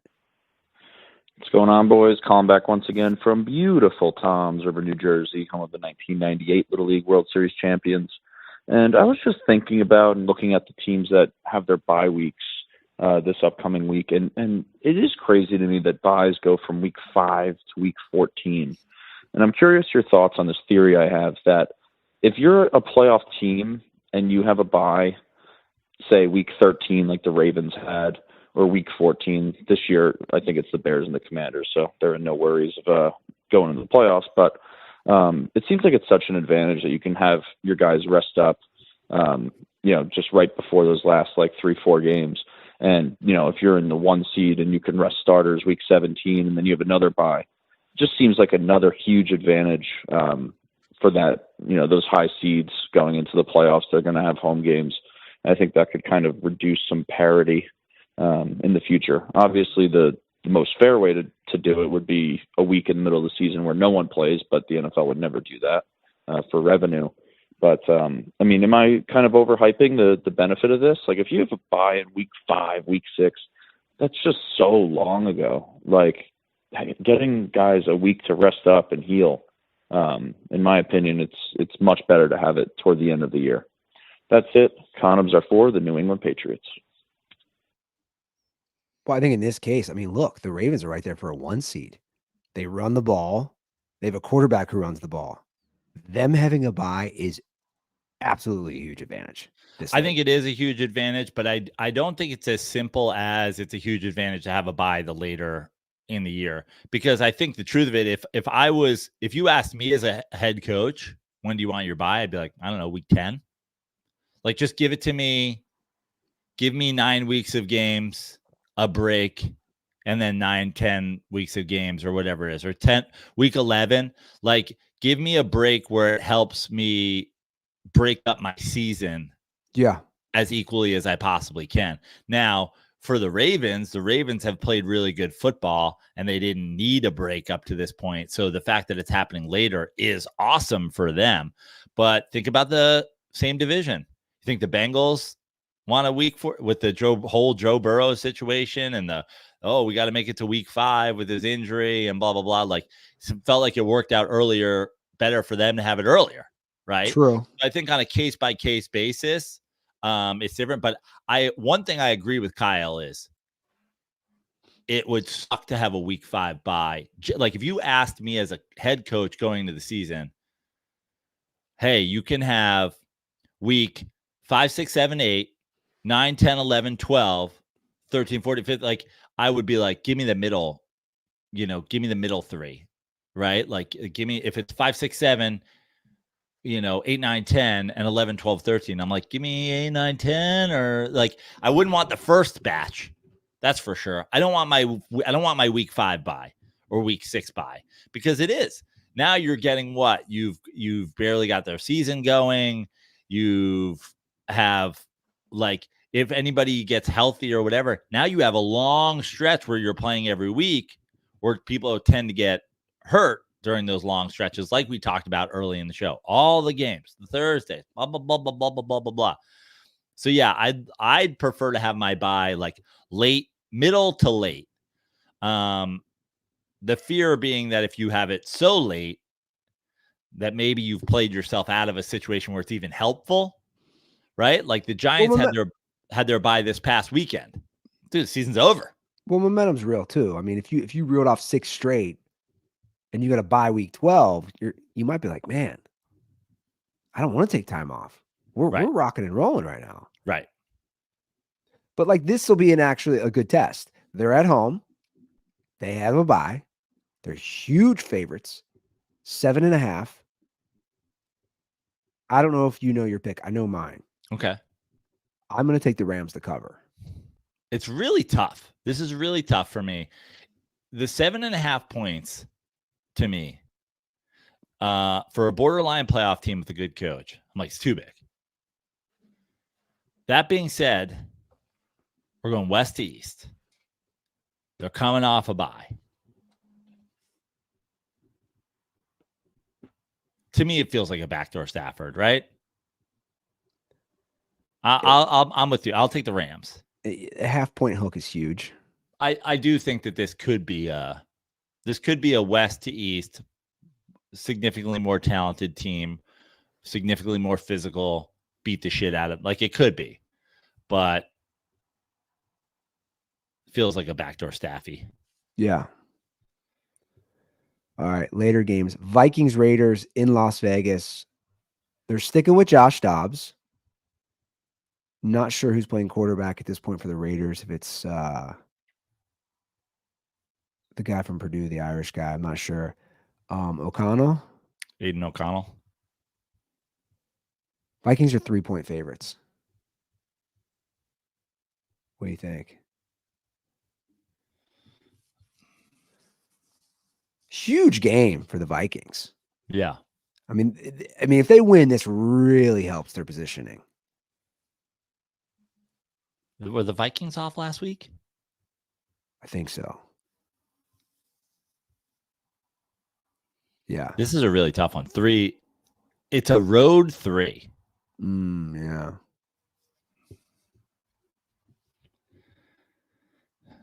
I think that the Vikings win this game, which makes me want to take the Vikings.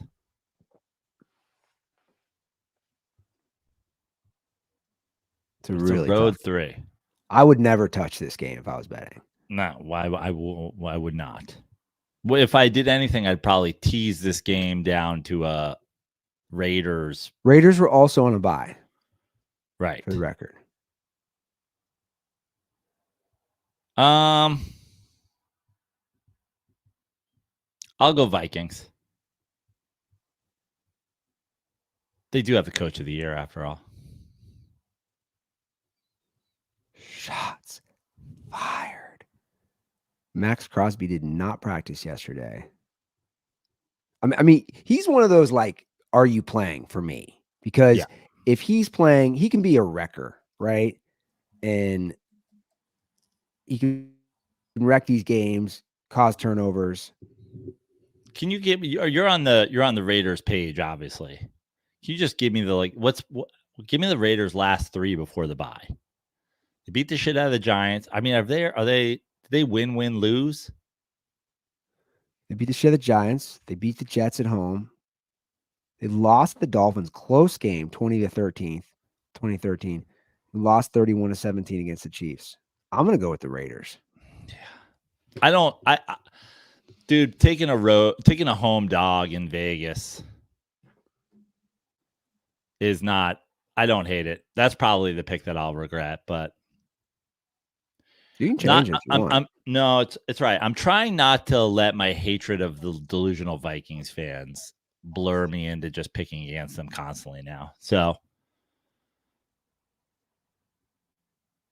you guys should be tanking. You're not. You're dumb. Your coach is dumb. You're fucking your whole goddamn. You've never fucking won a Super Bowl. Absolutely fire yourself and your fucking hairless quarterback into space. Damn. Serious shots fired. But I'm going to pick you because I'm not going to let that hate in my heart sway my decisions. Like it has so many. I feel like I've gotten older and wiser, Andy. I don't let the hate that I have for teams and their fan bases sway me as much anymore. Okay. How about this next game? I'll play a call as well. Seahawks, Niners. It's in San Francisco area. 10.5-point Niner favorites. Our boy, our big cock Brock correspondent called with I like this, a stats facts only call about Brock, comparing him to some other quarterbacks. It's a yak call. It's a yak comparison call. He's doing the research. Mina Kimes, this is what our listeners do. Show your work. They do the research. They do the homework. They put in the time. Joe and Andy, it's your Brock Purdy dirtball caller. Just checking in, boys. Obviously, Purdy, pretty good game against the Eagles. Leading the MVP odds right now. I think it was 5th when I called last time. Just got me curious on some stats in the last 5 or 6 years of the MVPs. So kind of did some digging and looking at yak yards. So 2022, Mahomes had 53% of his total yards were yak. 21, Rodgers had 55%. 2020, 51% for Rodgers. 2019, Lamar, I don't know how he got MVP there. It was mostly rushing. I mean, yeah, sure, he got MVP, but he didn't really pass that much that year, so I'm excluding that one. 2018, Mahomes, 52% yak yards. And 2017, kind of surprisingly, great on not having a bunch of yak is Tom Brady. Only 43% yak yards in his 2017 MVP year. Anyways, comparing that to Purdy this year, currently 49% yak yards. So he's actually the lowest yak out of the last 5 legit passing MVPs, aside from Brady. Brady had 43. So anyways, just a thought. Just kind of wanted to share that. It's interesting. I'm not saying Purdy's the GOAT. I'm not saying he's fucking the best ever, but just some interesting little facts there. And then also I was kind of looking at Joe Montana's 89 year where he had an MVP. Pretty good supporting cast: Jerry Rice, John Taylor, Brent Jones, Roger Craig. So just something to throw out there. Love to hear you guys discuss that a little bit. Again, not claiming anything, Joe. Just throwing some facts your way and want to listen to how you guys break that down. Take care. You know, he gives those caveats so many times because he's like, Prano's gonna fucking No, because actually this is a really good call, and I actually think that he proved something that I 100% agree with. What I liked about this call is it had to do in relation to MVPs as opposed to in relation to his productivity as a quarterback. And I would say that this is a great call because here's the thing. I was watching all the games. I was not at home. I was in Hawaii. So I was limited on my viewing this past Sunday to watching all the games on Red Zone. I was just red zoning. I had one TV, Red Zone. So there was a pass to Debo that went for a touchdown. Was that a run? There's one pass where it was backwards, but was it a run? Was it a pass? I don't know. But what I think this call has proved is that the MVP voters don't give a fuck, dude. Like when you watch Brock Purdy swing a ball out to Debo Samuel out of the backfield and he goes in for a touchdown, MVP voters, like the press, the people who hand out this award, clearly, I mean, in whatever Brock Purdy's stats are for the year, which he just broke down, and thank you, that's a great breakdown. This specific game against an Eagles team that was quote unquote the best in the NFC and their path to the Super Bowl, there was a lot of yak in this game. There was. I agree. There was a lot of yak in this game, and that is what vaulted him. This game against this team and the points they scored, that's what vaulted him up the MVP things.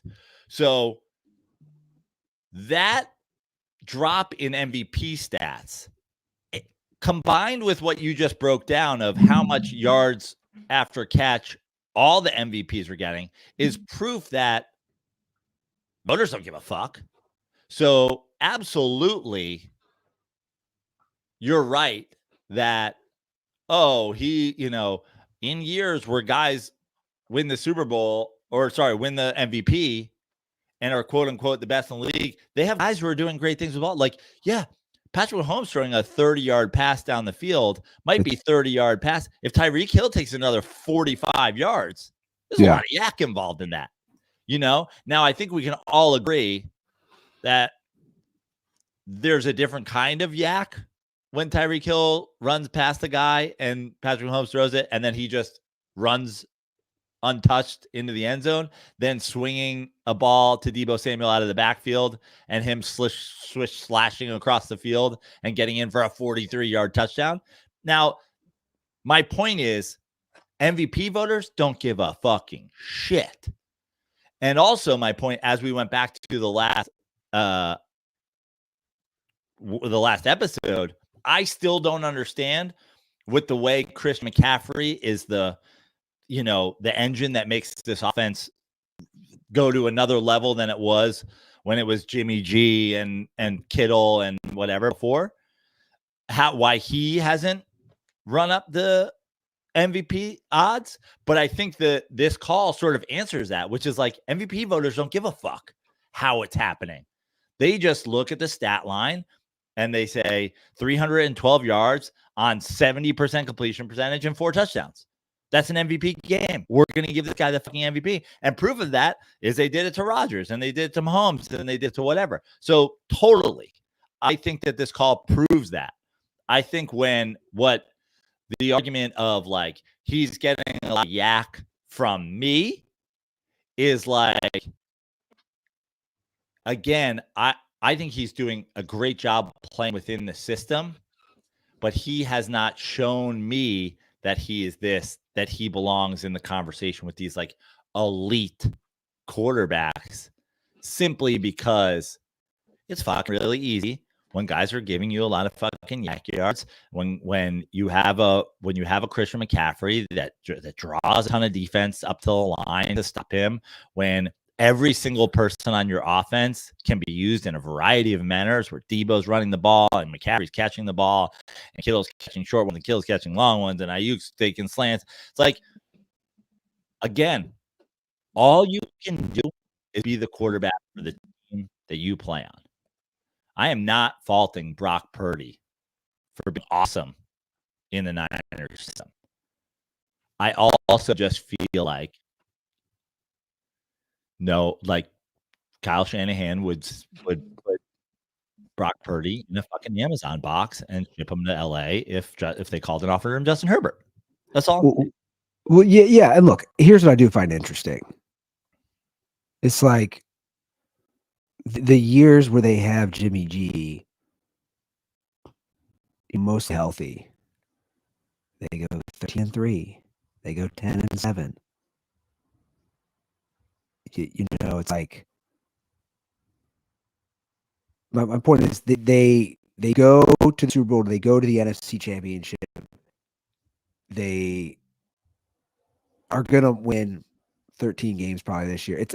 It's very similar. Now I think, and that was before McCaffrey. That's before Christian McCaffrey. Now I think Purdy is better than Jimmy G for sure. Not even close, because he doesn't turn the ball over. And Jimmy also, he's more mobile. He makes throws on the run. Yeah. He has better touch. Brock Purdy's better than Jimmy Garoppolo. No doubt about it. No fucking doubt about it. Significantly better. This is one of those things that stinks because you don't know until he's on a different team, and that's the truth. And I hope we never know. I hope he wins fucking 4. I hope he matches Joe Montana in Niners titles. I think we talk about what was going on about Mike Evans. I think Shanahan is. I think he's still underrated. How long has this guy done this? And you'll see when Matt Ryan's the MVP. I just think like Shanahan. He went through 3 quarterbacks last year. Like they went to the NFC title game. I just don't think people understand that offense is insane. It's insane. And again, I agree. Like you threw Christian McCaffrey in that game. You couldn't watch the full thing. I was watching it. That game was a clinic, and it was a ton of yak. It was like, now he made some great throws, like that 1 3rd down after the Eagles had cut it, and I said, I was with my buddy, we were watching it, he was over here, and I said, that's a huge play in this game. It's 3rd and 7, I believe. Purdy drops a dime to Brandon Ayuk on the sideline. I said, that's a hell of a pass. And that's the Eagles, I think, had just cut it to 8. I was like, that's huge. And they ended up scoring a touchdown on that drive. But that offense is just, they have records. They have between, and I'm not even going to put George Kittle in this, between McCaffrey, Ayuk, and Samuel. Like, you got guys who can just, like, catch me. They got 3 catch me guys. Good luck catching me. George Kittle's more going to run you over. 3 catch me guys on swing passes, on slants. I mean, the play in the game is like Debo comes in motions behind the quarterback. Again, I don't know. I haven't looked at the stat. Like, I don't know if that was a run or a pass. Technically, it's probably counted as a pass, even though if you watch that on tape, he threw that ball backwards. Yeah. He threw the ball backwards. And shit like that, big factor for your MVP odds lowering. That the simple fact of like, we'll call it a pass. Bro, you threw it backwards. That's a run. That's a toss. That's an overhand toss. That ball's thrown backwards. I've seen the video fucking a bunch. I was like, that ball's backwards. And I was like, did they count? Was that a passing TD? I think it was. And like a 40-yard passing TD. All right, let's get through these if we could. Yeah. We're coming up on 2 hours and I'm back home, guys. You're welcome. Yeah. So I'm it's in 10 and a half. I'm in my he shed. I'm in the creation shed. Yeah. I dig it. I think I'm up first because you went first.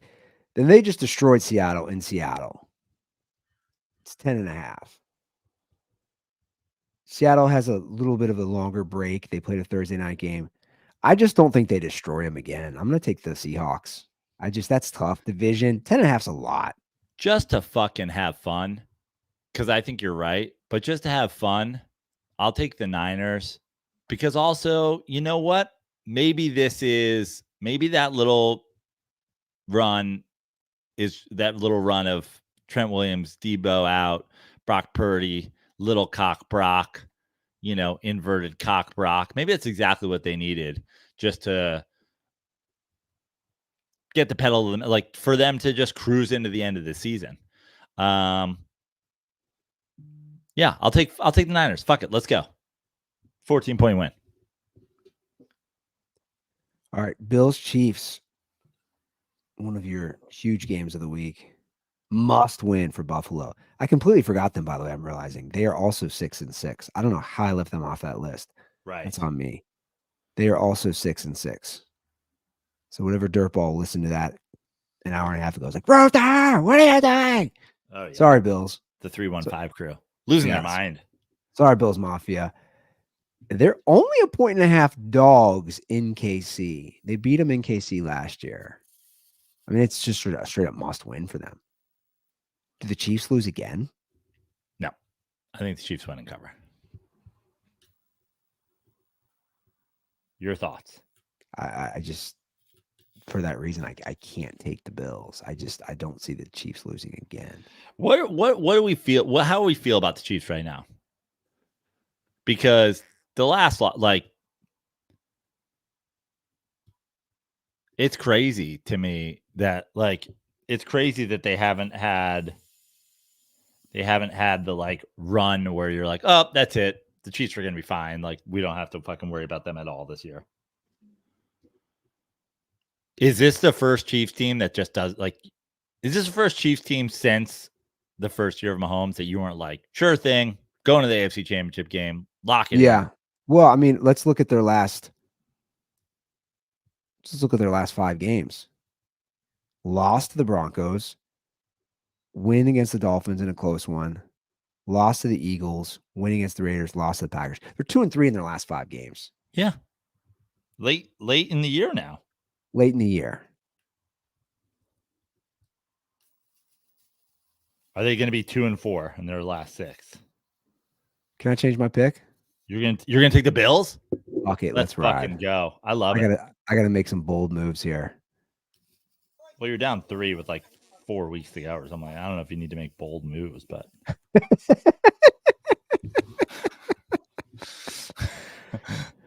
Okay, well, I'm gonna do it. You Let's pick up go. a game. You pick up a game a week. You win.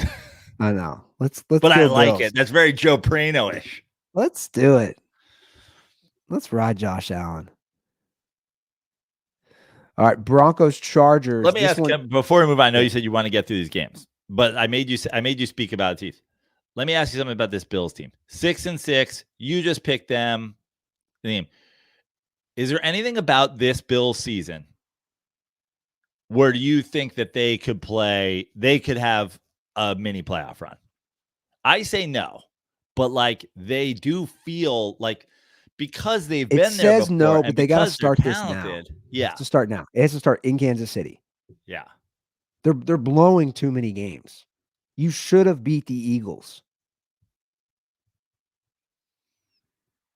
Imagine where the Bills have been if they had lost to that Giants team that fucking should have. We should have beaten them in Buffalo. True. It'd be a whole situation. It'd be a way different situation for two football teams there. I mean, there could be potential for a mini run with the team down. They get in at 9-8 or 10-7. No one's expecting it. And they draw a weird because like the way the top of the AFC keeps moving around. Well, again, they like still let's say the Dolphins finish second.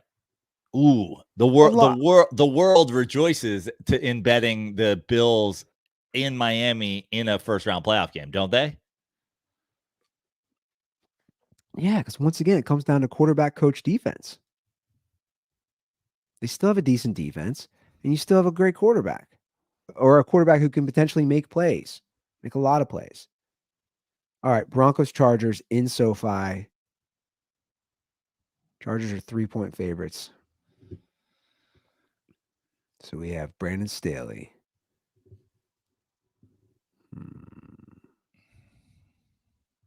First, missed Unlimited. I love that you want Brandon Staley, Mr. Unlimited. Not Brandon Staley, Sean Payton. I was gonna say Sean Payton. My headline was Sean Payton's team versus the team Sean Payton should have chosen. I'm gonna take the Broncos. It's a tough one too, but you know what, I'm taking it simply because of that. Sean Payton is greater than Brandon Staley. Well, that's for sure. There's no doubt about that.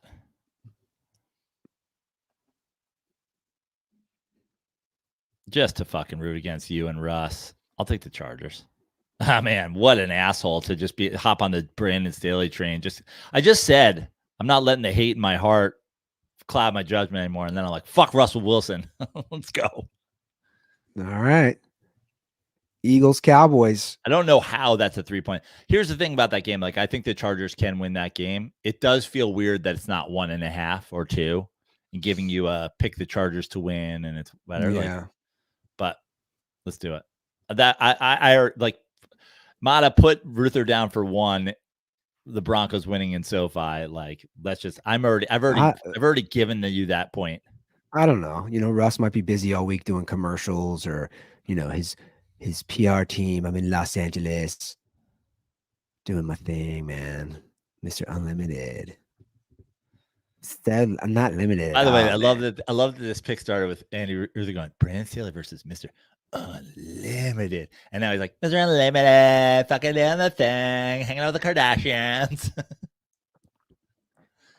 All right, Eagles, Cowboys, your Sunday night game should be a good one. It's in the Big D. It's in Arlington. Cowboys are 3.5-point favorites. What's going on? Jalen Hurts is hurt?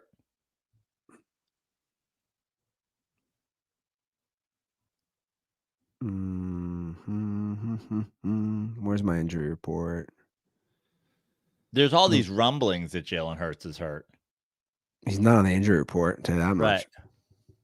Yeah, he looks hurt. He's been playing hurt. I mean, I'm going to take the Eagles because that 0.5 point is killer, man. I mean, I just think this, like, I think that unless Jalen Hurts is very hurt and they're protecting that. Okay. I'm going to take the Eagles to win this game, to at least cover this spread. And I'm going to do that with this as a add-on to it. Because I'm doing that, I think that the Eagles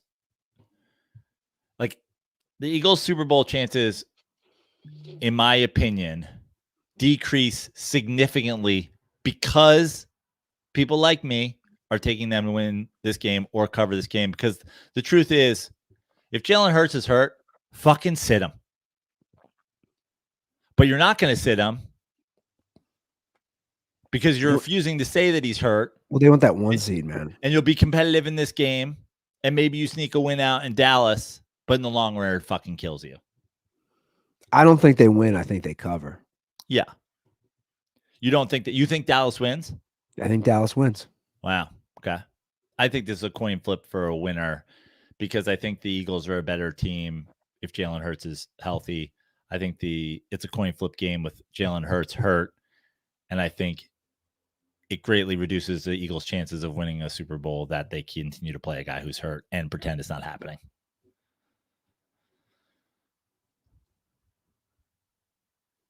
By the way, great, super fun thing if you want to do it.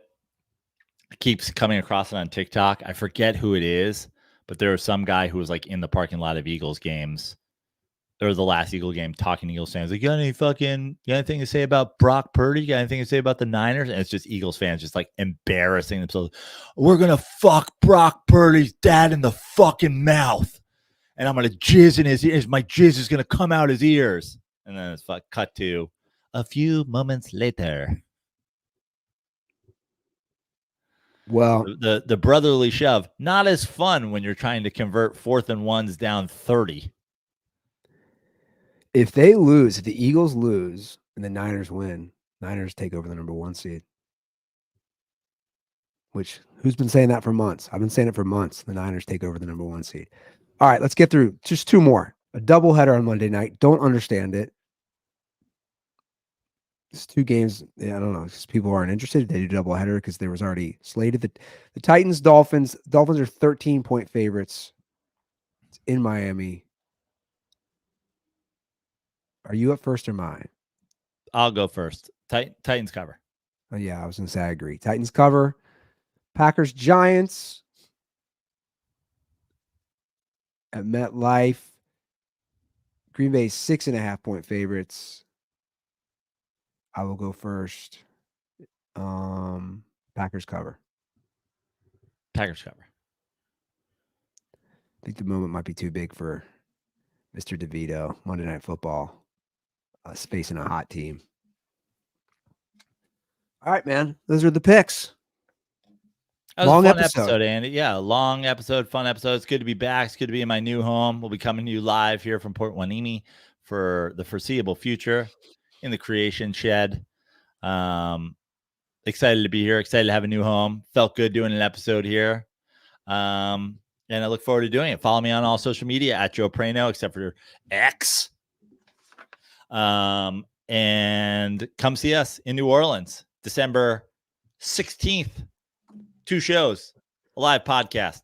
Get your tickets, joeprano.com for all my other shows. Got a bunch of stuff in and around Southern California coming up, doing some things up here in Ventura County, where I am now a resident of. Doing some things up in San Luis Obispo in January, doing some things down in Orange County, in and around Los Angeles, plus our shows in New Orleans. Get those tickets now. So excited to hang out with a bunch of you guys there. If you had tickets to the improv show, date will be rescheduled soon. Keep your eye out on my social media for the rescheduled sports comedy night. All right, guys. That's the show. Looking forward to seeing everybody next week in New Orleans. Have a great week. And as always, a great weekend, I should say. And as always, stay dirty.